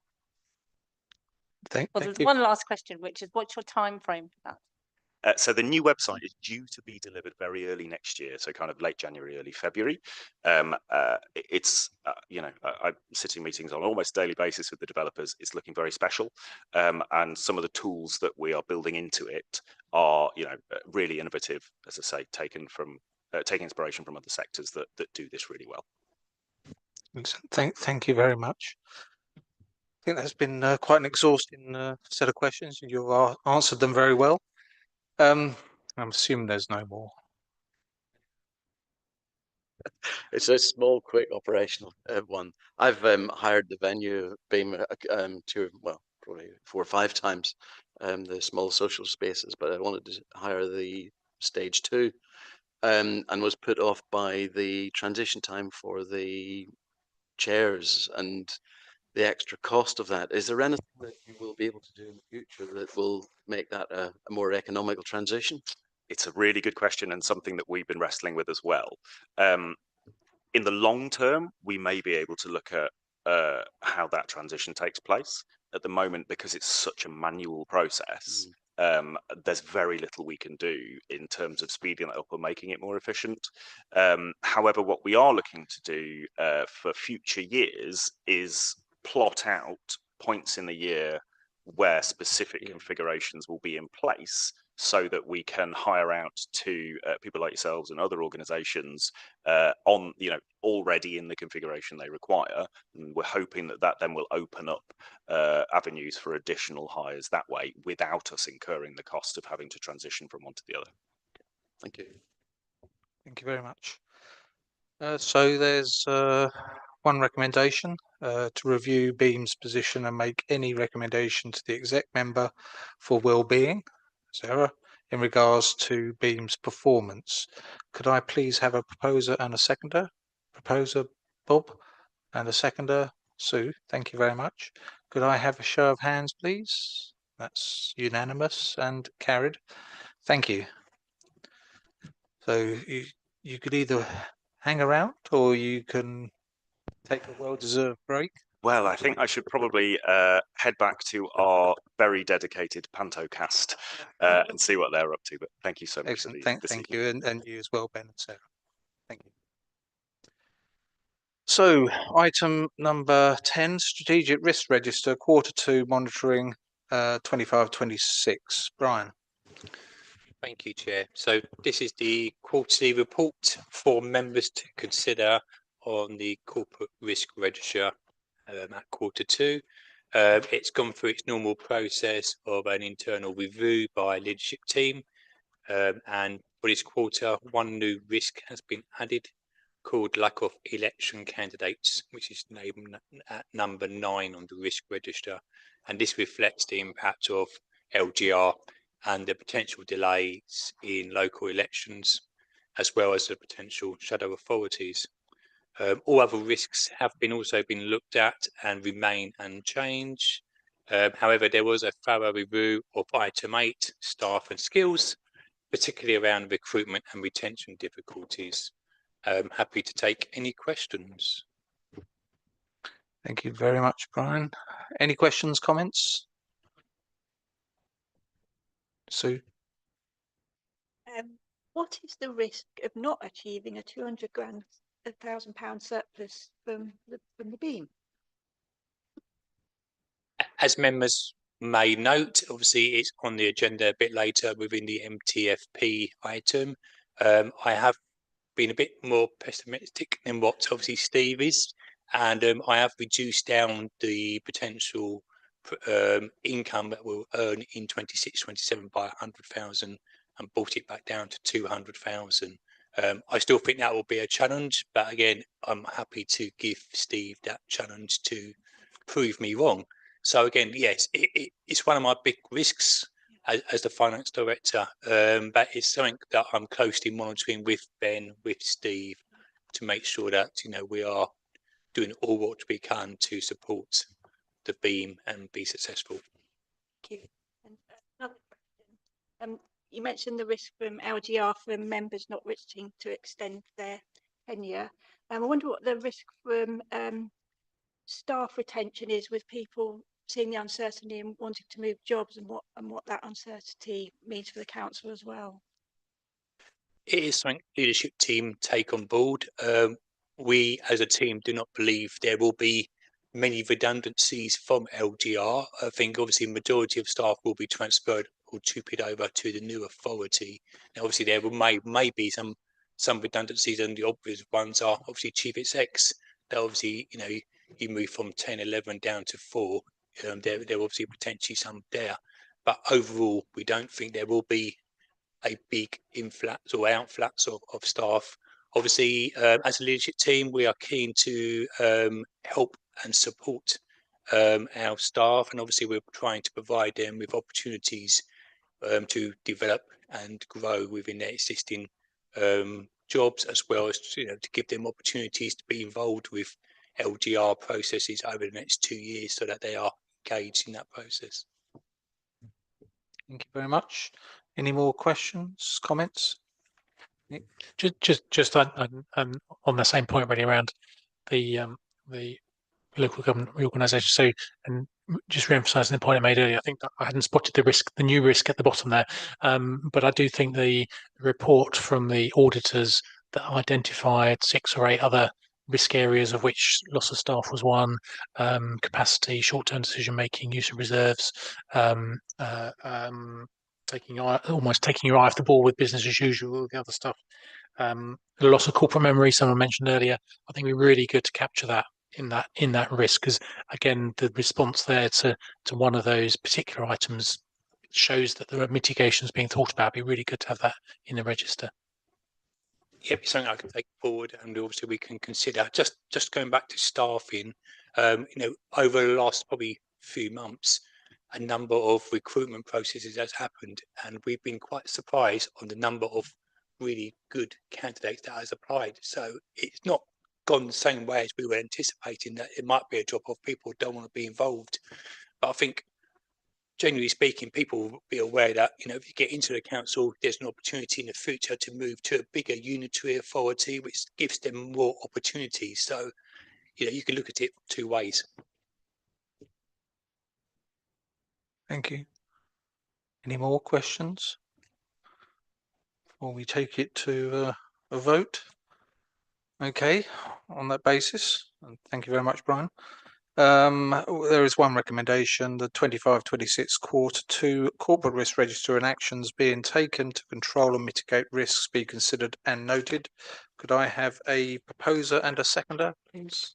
Proposer Sue and seconder John. Hands up for those in favour. That's unanimous and carried. Thank you.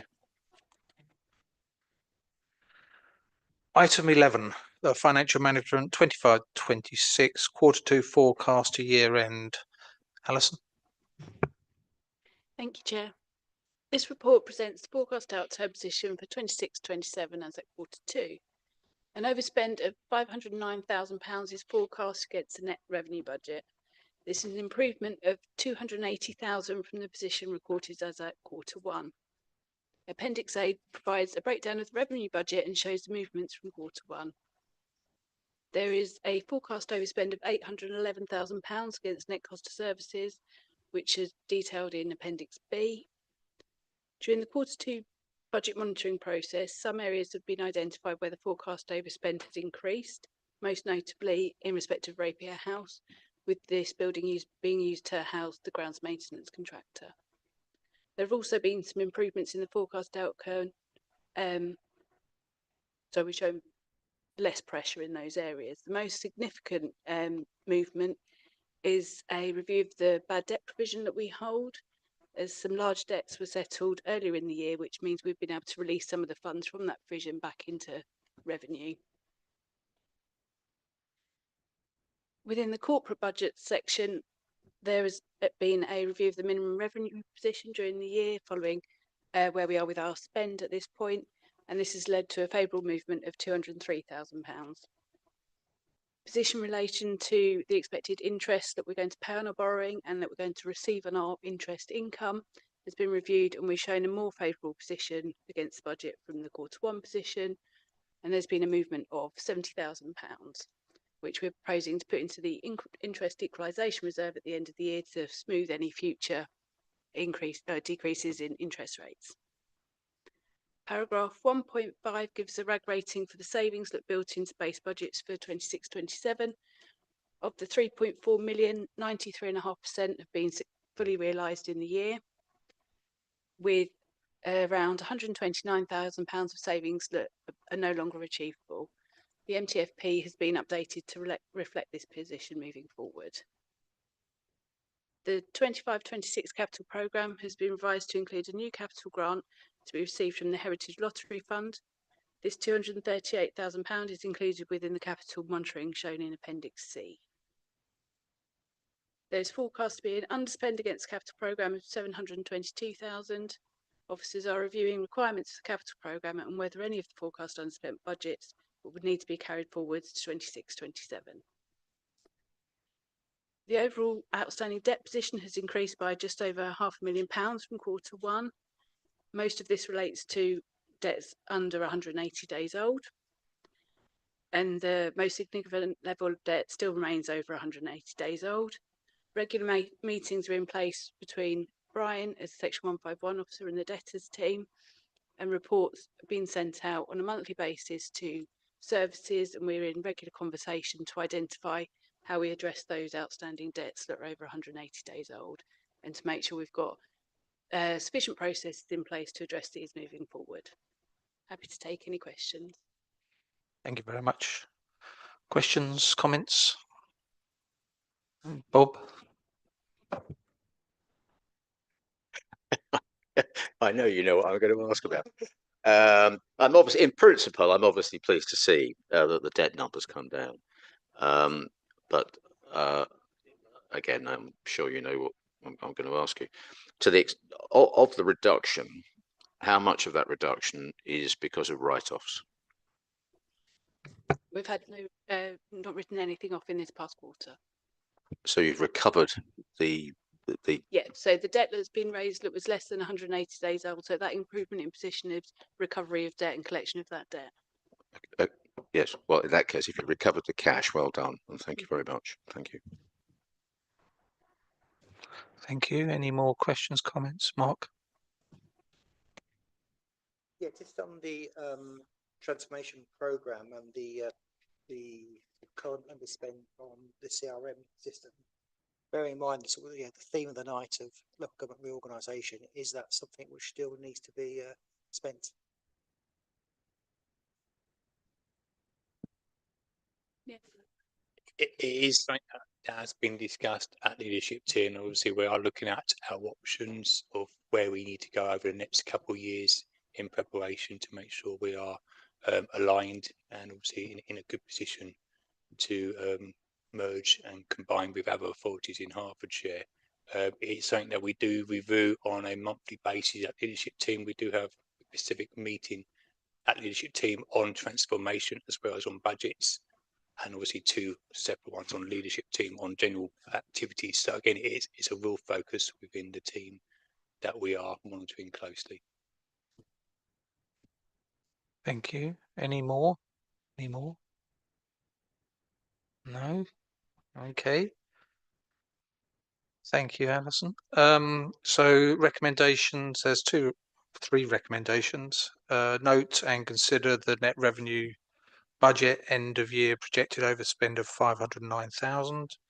Accept the additional Heritage Lottery Capital Fund grant of 238,000 for Hertford Castle Green Space renewal and reflect this additional resource in the capital programme. And finally, note and consider the capital programme forecast outturn underspend of 722,000. Could I please have a proposer and a seconder? Proposer Sue and seconder John. Thank you very much. Show of hands. Those in favour? It's unanimous. Thank you, and carried.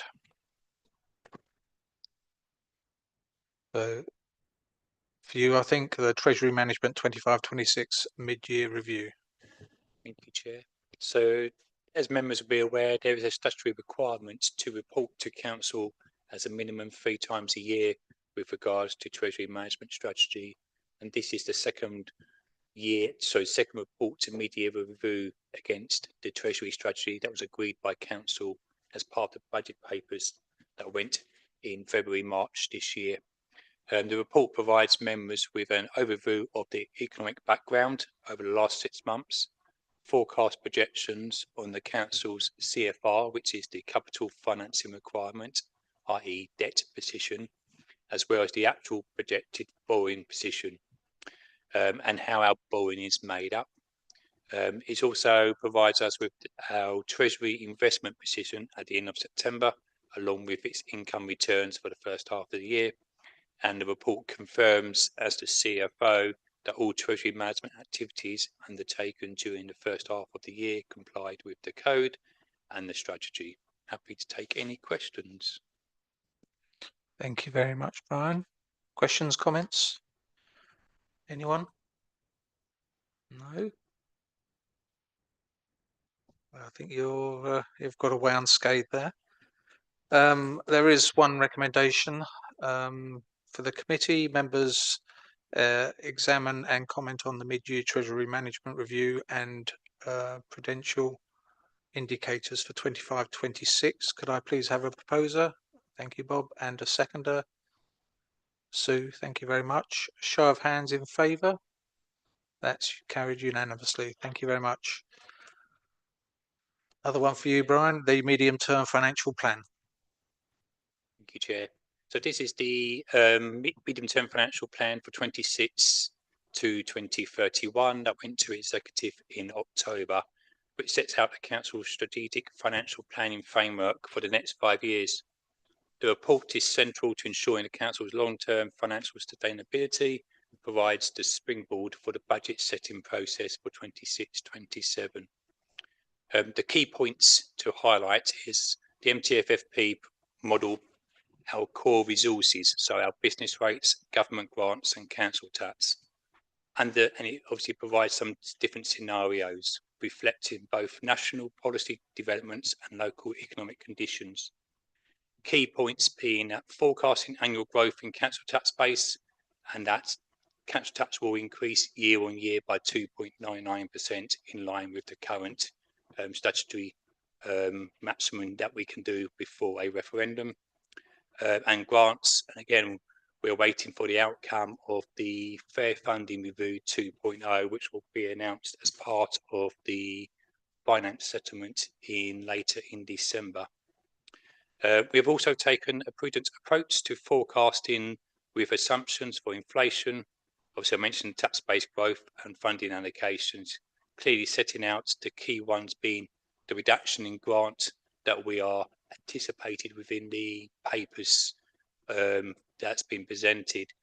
Again, there's been a policy document statement that was made late last week, which again hasn't really given us much more certainty around what will we be getting out of the settlement.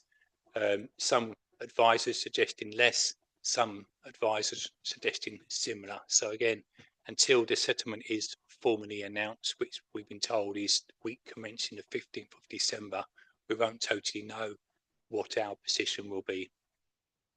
The plan also identifies key financial pressures, including inflation, service level changes and expenditure revisions, and is supported by a saving programme for each year.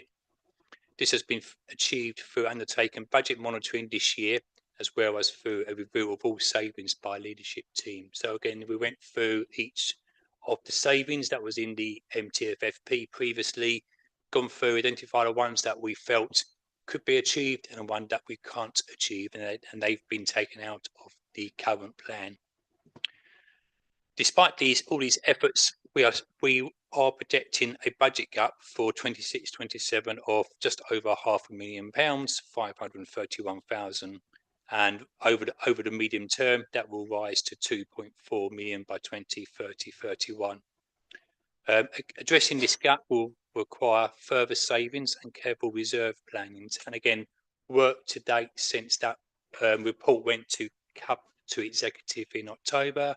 We've had a session with leadership and executive members to go through potential options, and obviously our report will be coming back to members in January as part of the draft budgets that will hopefully, at the moment, showing a balanced budget. But again, it all comes back down to the finance settlement that will come out at the end, or just before Christmas.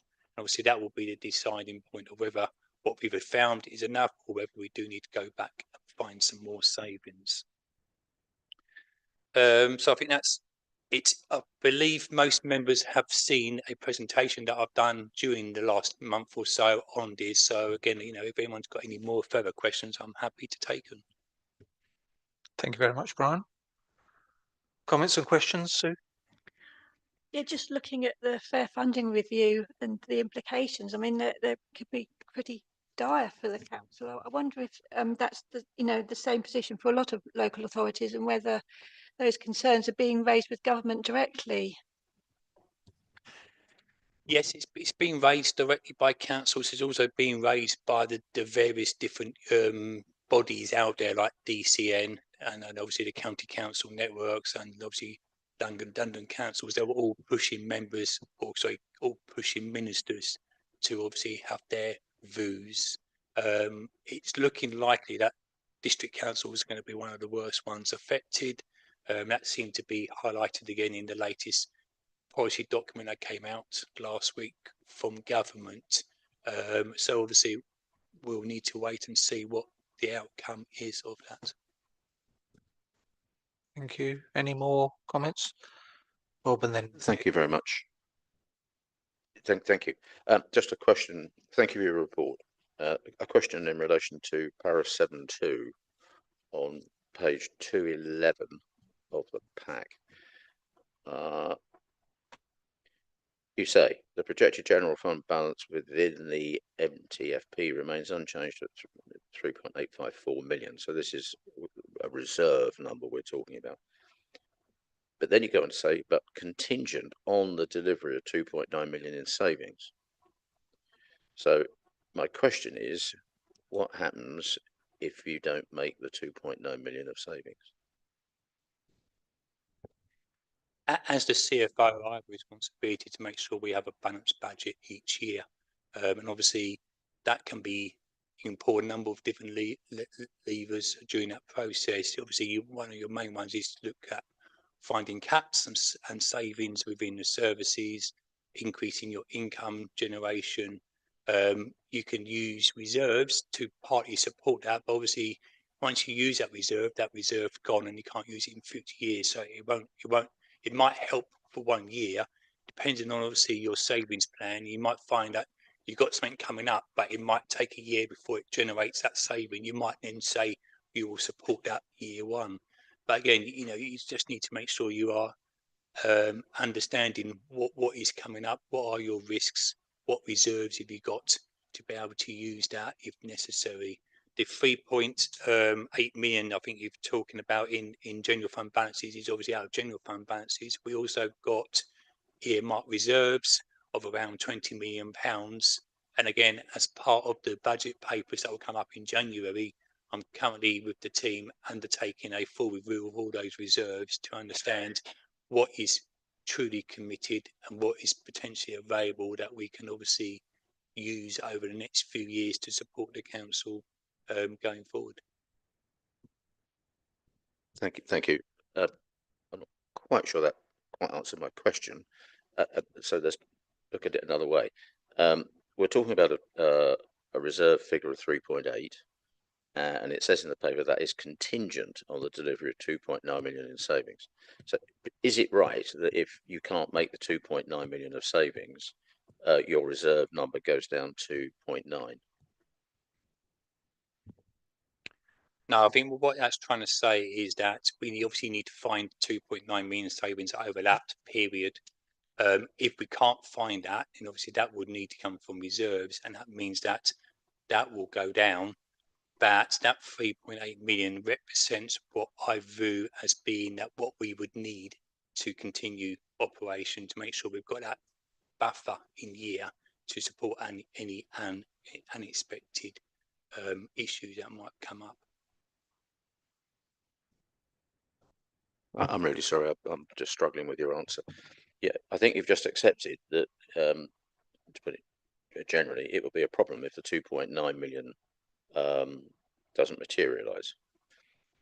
And I think you've accepted, but not precisely, that if all of the 2.9 million does not materialise, that will then mean that of the 3.8, you've only got 0.9. And I think you're indicating to us that you would make up that difference between the 3.8 and 0.9 from maybe achieving other savings that aren't envisaged in this paragraph, or maybe reallocating other reserves in some way. Is that really what you're saying to us? It'll be a bit of, obviously we'll need to find alternative savings, and also we would need to obviously potentially look up what other earmarked reserves we've got. But like I said, earmarked reserves or reserves generally can only be used once, so therefore it'll only be a help for 1 year. That the ongoing issue will still be there. We need to address the fundamental ongoing issues. So we need to make sure that the savings that we bring forward, and again, I'm only accepting savings going forward whereby I get certainty that they will be achieved in a timely manner. Whereas some of the savings we put in previously, I've had to take out because I wasn't comfortable that they would be achievable. Okay, Dick. What So I had a comment there. I thought the paper was excellent. In terms of explanation of the financial context that we're having to live within. So personally, I thought it was one of the best finance papers that we've seen in terms of that explanation and clarity of planning for the future, and really clear on the assumptions and the risks, etc. So just wanted to sort of make that point. And then the other point was you mentioned about, because I think the assumptions coming from the work done are fairly, you've been fairly prudent, and as I guess a good accountant is, and we have the sort of milestone in December when we have more clarity. That could mean we can be less prudent, on we'll need to be more prudent. Just encourage, I suppose, if that announcement is showing that things are not quite as bad as the picture, that still be as prudent as we can be, and present the options for going as far as we can, as quickly as we can, which will help us in future years. So but I'm sure that will be how you would present that when we have the clarity that we need to look into next year. Indeed, and obviously the benefit of this year's settlement is that it will be what we've been told, it will be a 3-year settlement. So it will again give myself, give the portfolio holder for finance, and obviously executive and all members of the council more certainty for the next 3 years, to make sure that what we are then having to find in funding up over the next 5 years, we've got a bit more certainty knowing what we're going to be getting in core resources, and therefore we have a better position. Where at the moment we've got this figure in for future years, but we've got no idea what our core resources will be in future years. So that will be a big help for everyone in making sure that we'll have a more sustainable medium term plan. Thank you. Any more? No. Carl. I just wanted to come back to Councillor Deering. That 2.9 million obviously is it's the 5-year saving, so it's not just a single year. So, but I just wanted to emphasise that the volatility, and I'm sure you're aware of that from your other role, that the numbers change almost on a weekly basis. Things happen in the outside world that affect what's going to happen. So although it's written here, it's 2.9 million. We know already that that's probably not the current figure, because things have changed since this paper was written, and obviously a fair funding review will change it again, probably in a much bigger way. So there's obviously a lot of volatility, and that 2.9 million is probably going to be a different number when it comes to the next budget. Thank you, Carl. So there's no more questions or comments. We'll look at the recommendation, which is to consider and comment on the medium-term financial plan for 26 to 31, as set out in Appendix A, along with the financial assumptions and modelling used to forecast resources and pressures over the MTFP period. Could I please have a proposer and a seconder? Proposer, Sue, and seconder, John. Thank you. Can I have a show of hands? Those in favour? That passed unanimously and is carried. Thank you very much, Brian.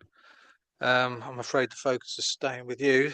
Update the statutory recommendation for external auditors and financial peer review. Thank you, Chair. So this report updates members on the progress made in response to the statutory recommendations from our previous external auditors, Ernst & Young, and the finance peer review conducted by the local government associations. So the local government finance peer challenge reported last September provided an independent assessment of our financial resilience and sustainability. It recommended improvements in the clarity of savings figures, transparency in financial reporting, and stronger governance for monitoring progress. We have implemented an action plan, and this is the first update to members and what's been integrated into our medium-term financial plan process. And to give an example, we've gone through obviously all our savings that we've built into the medium-term financial plan, and gone through to identify what can be achieved, what can't be achieved in future years. But also in the current year, we've now got a RUG rated system which shows members where we are with the savings that we've built into the budget for the current year, and what's been achieved and what hasn't been achieved, and what won't be achieved. In April, Ernst & Young issued a statutory recommendation following their audit of the 21-22 and 22-23 accounts. These focus on strengthening financial controls, improving reporting to members, and ensuring a robust monitoring of savings and budget risks. We have responded with enhanced governance arrangements. Substantial progress has been made on both sets of recommendations. As I mentioned, saving figures are now reconciled and included in the MTFFP. Quarterly financial and capital monitoring is in place, as well as obviously regular updates with the portfolio holder for finance to keep him abreast of any potential issues that may come up. The finance team structure or restructure and the quality assurance processes are under review. So again, just to keep members up to date, I had a discussion before this meeting on this structure, and obviously we're now in place to take it to leadership team for them to consider and approve. Some actions such as developing a statement of usable reserves and embedding organisation-wide ownership of transformation programs are still ongoing. Further updates will be brought to this committee early in the new financial year as we continue to address the outstanding recommendations. Happy to take any questions. Thank you very much, Brian. So any questions relating to agenda item 14? Comments, Bob, and then Sue. Thank you very much, Chair. If you just bear with me, I think Brian has covered this, but in terms of the structure of the finance team, you've just said, I think, that a report is going into or is about to go into the exec, and there's an implication in what you're saying that the exec will sign off on that, and then you will have your restructure in place.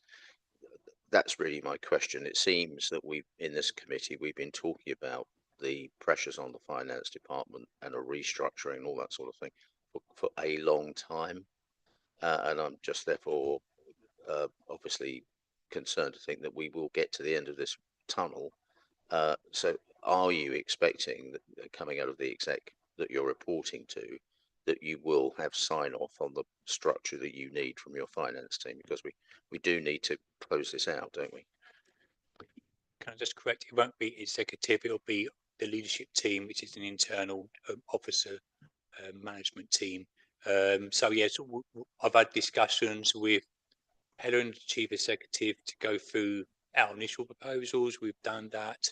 We obviously now be looking to take that to leadership team for them to sign off on it, and then obviously we'll then start the process to ensure that we can obviously complete that process as quickly as possible, so that we are in a stronger position going forward, not just for obviously 25-26 close down and 26-27 budgets, but also towards making sure we're more resilient around LGR, as obviously been mentioned in many meetings.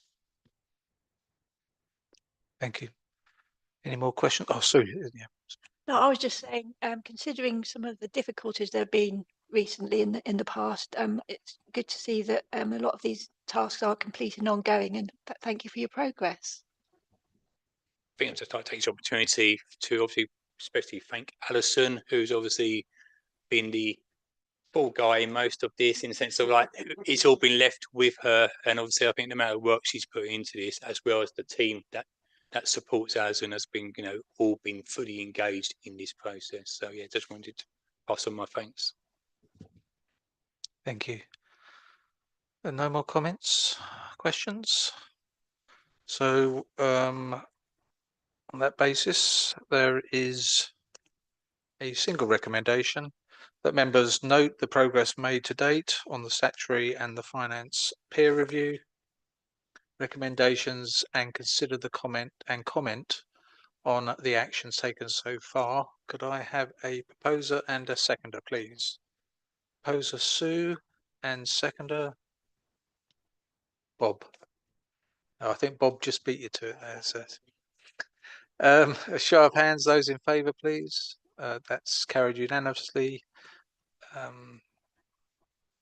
So think it's not the last one, I think, Brian. Audit and Governance Committee Work Programme.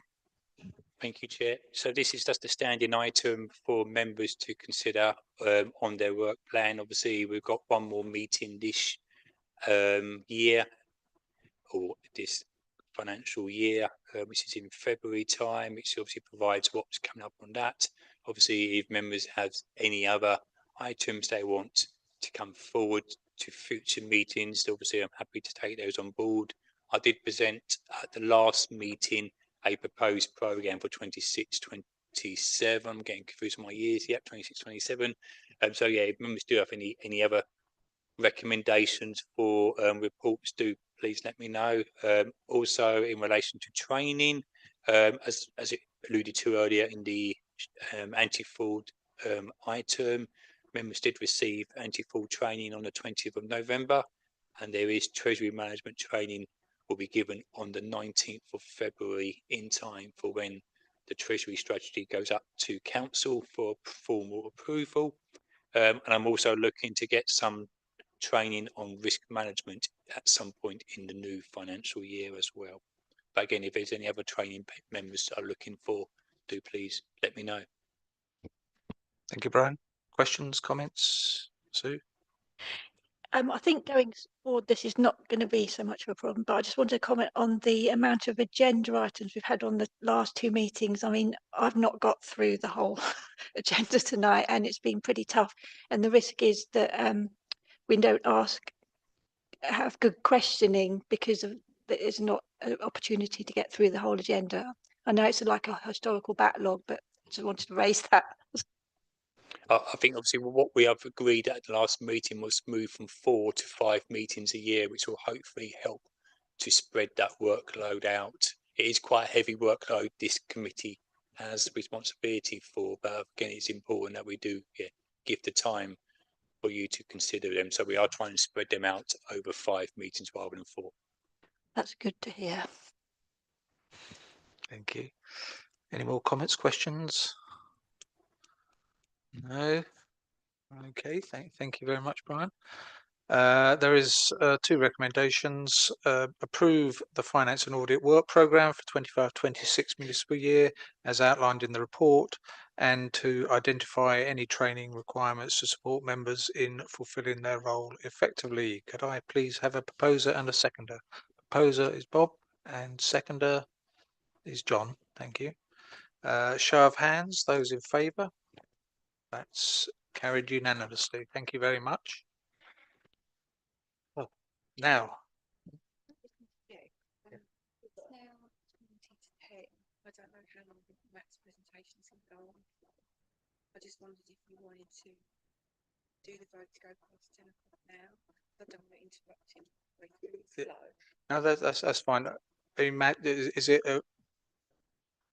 But would it detract at all from the presentation?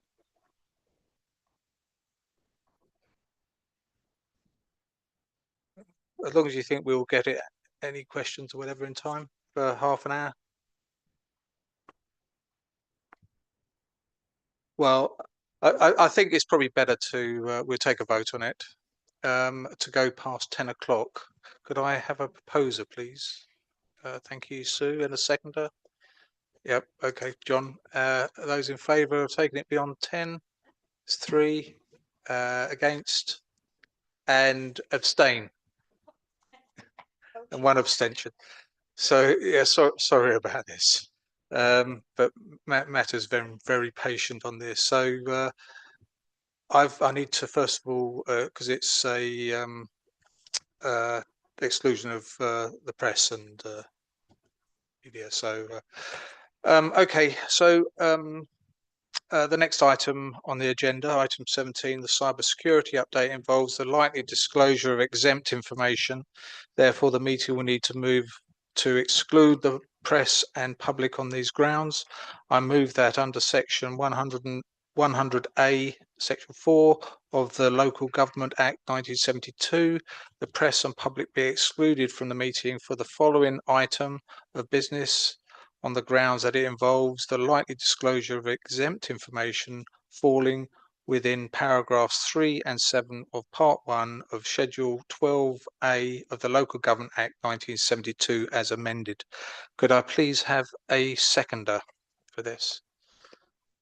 Sue, it's and a show of hands, please. Those in favour? Yep. Okay, that's carried unanimously. So could you please pause the webcast? There's no press here.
and we'll wrap the meeting up.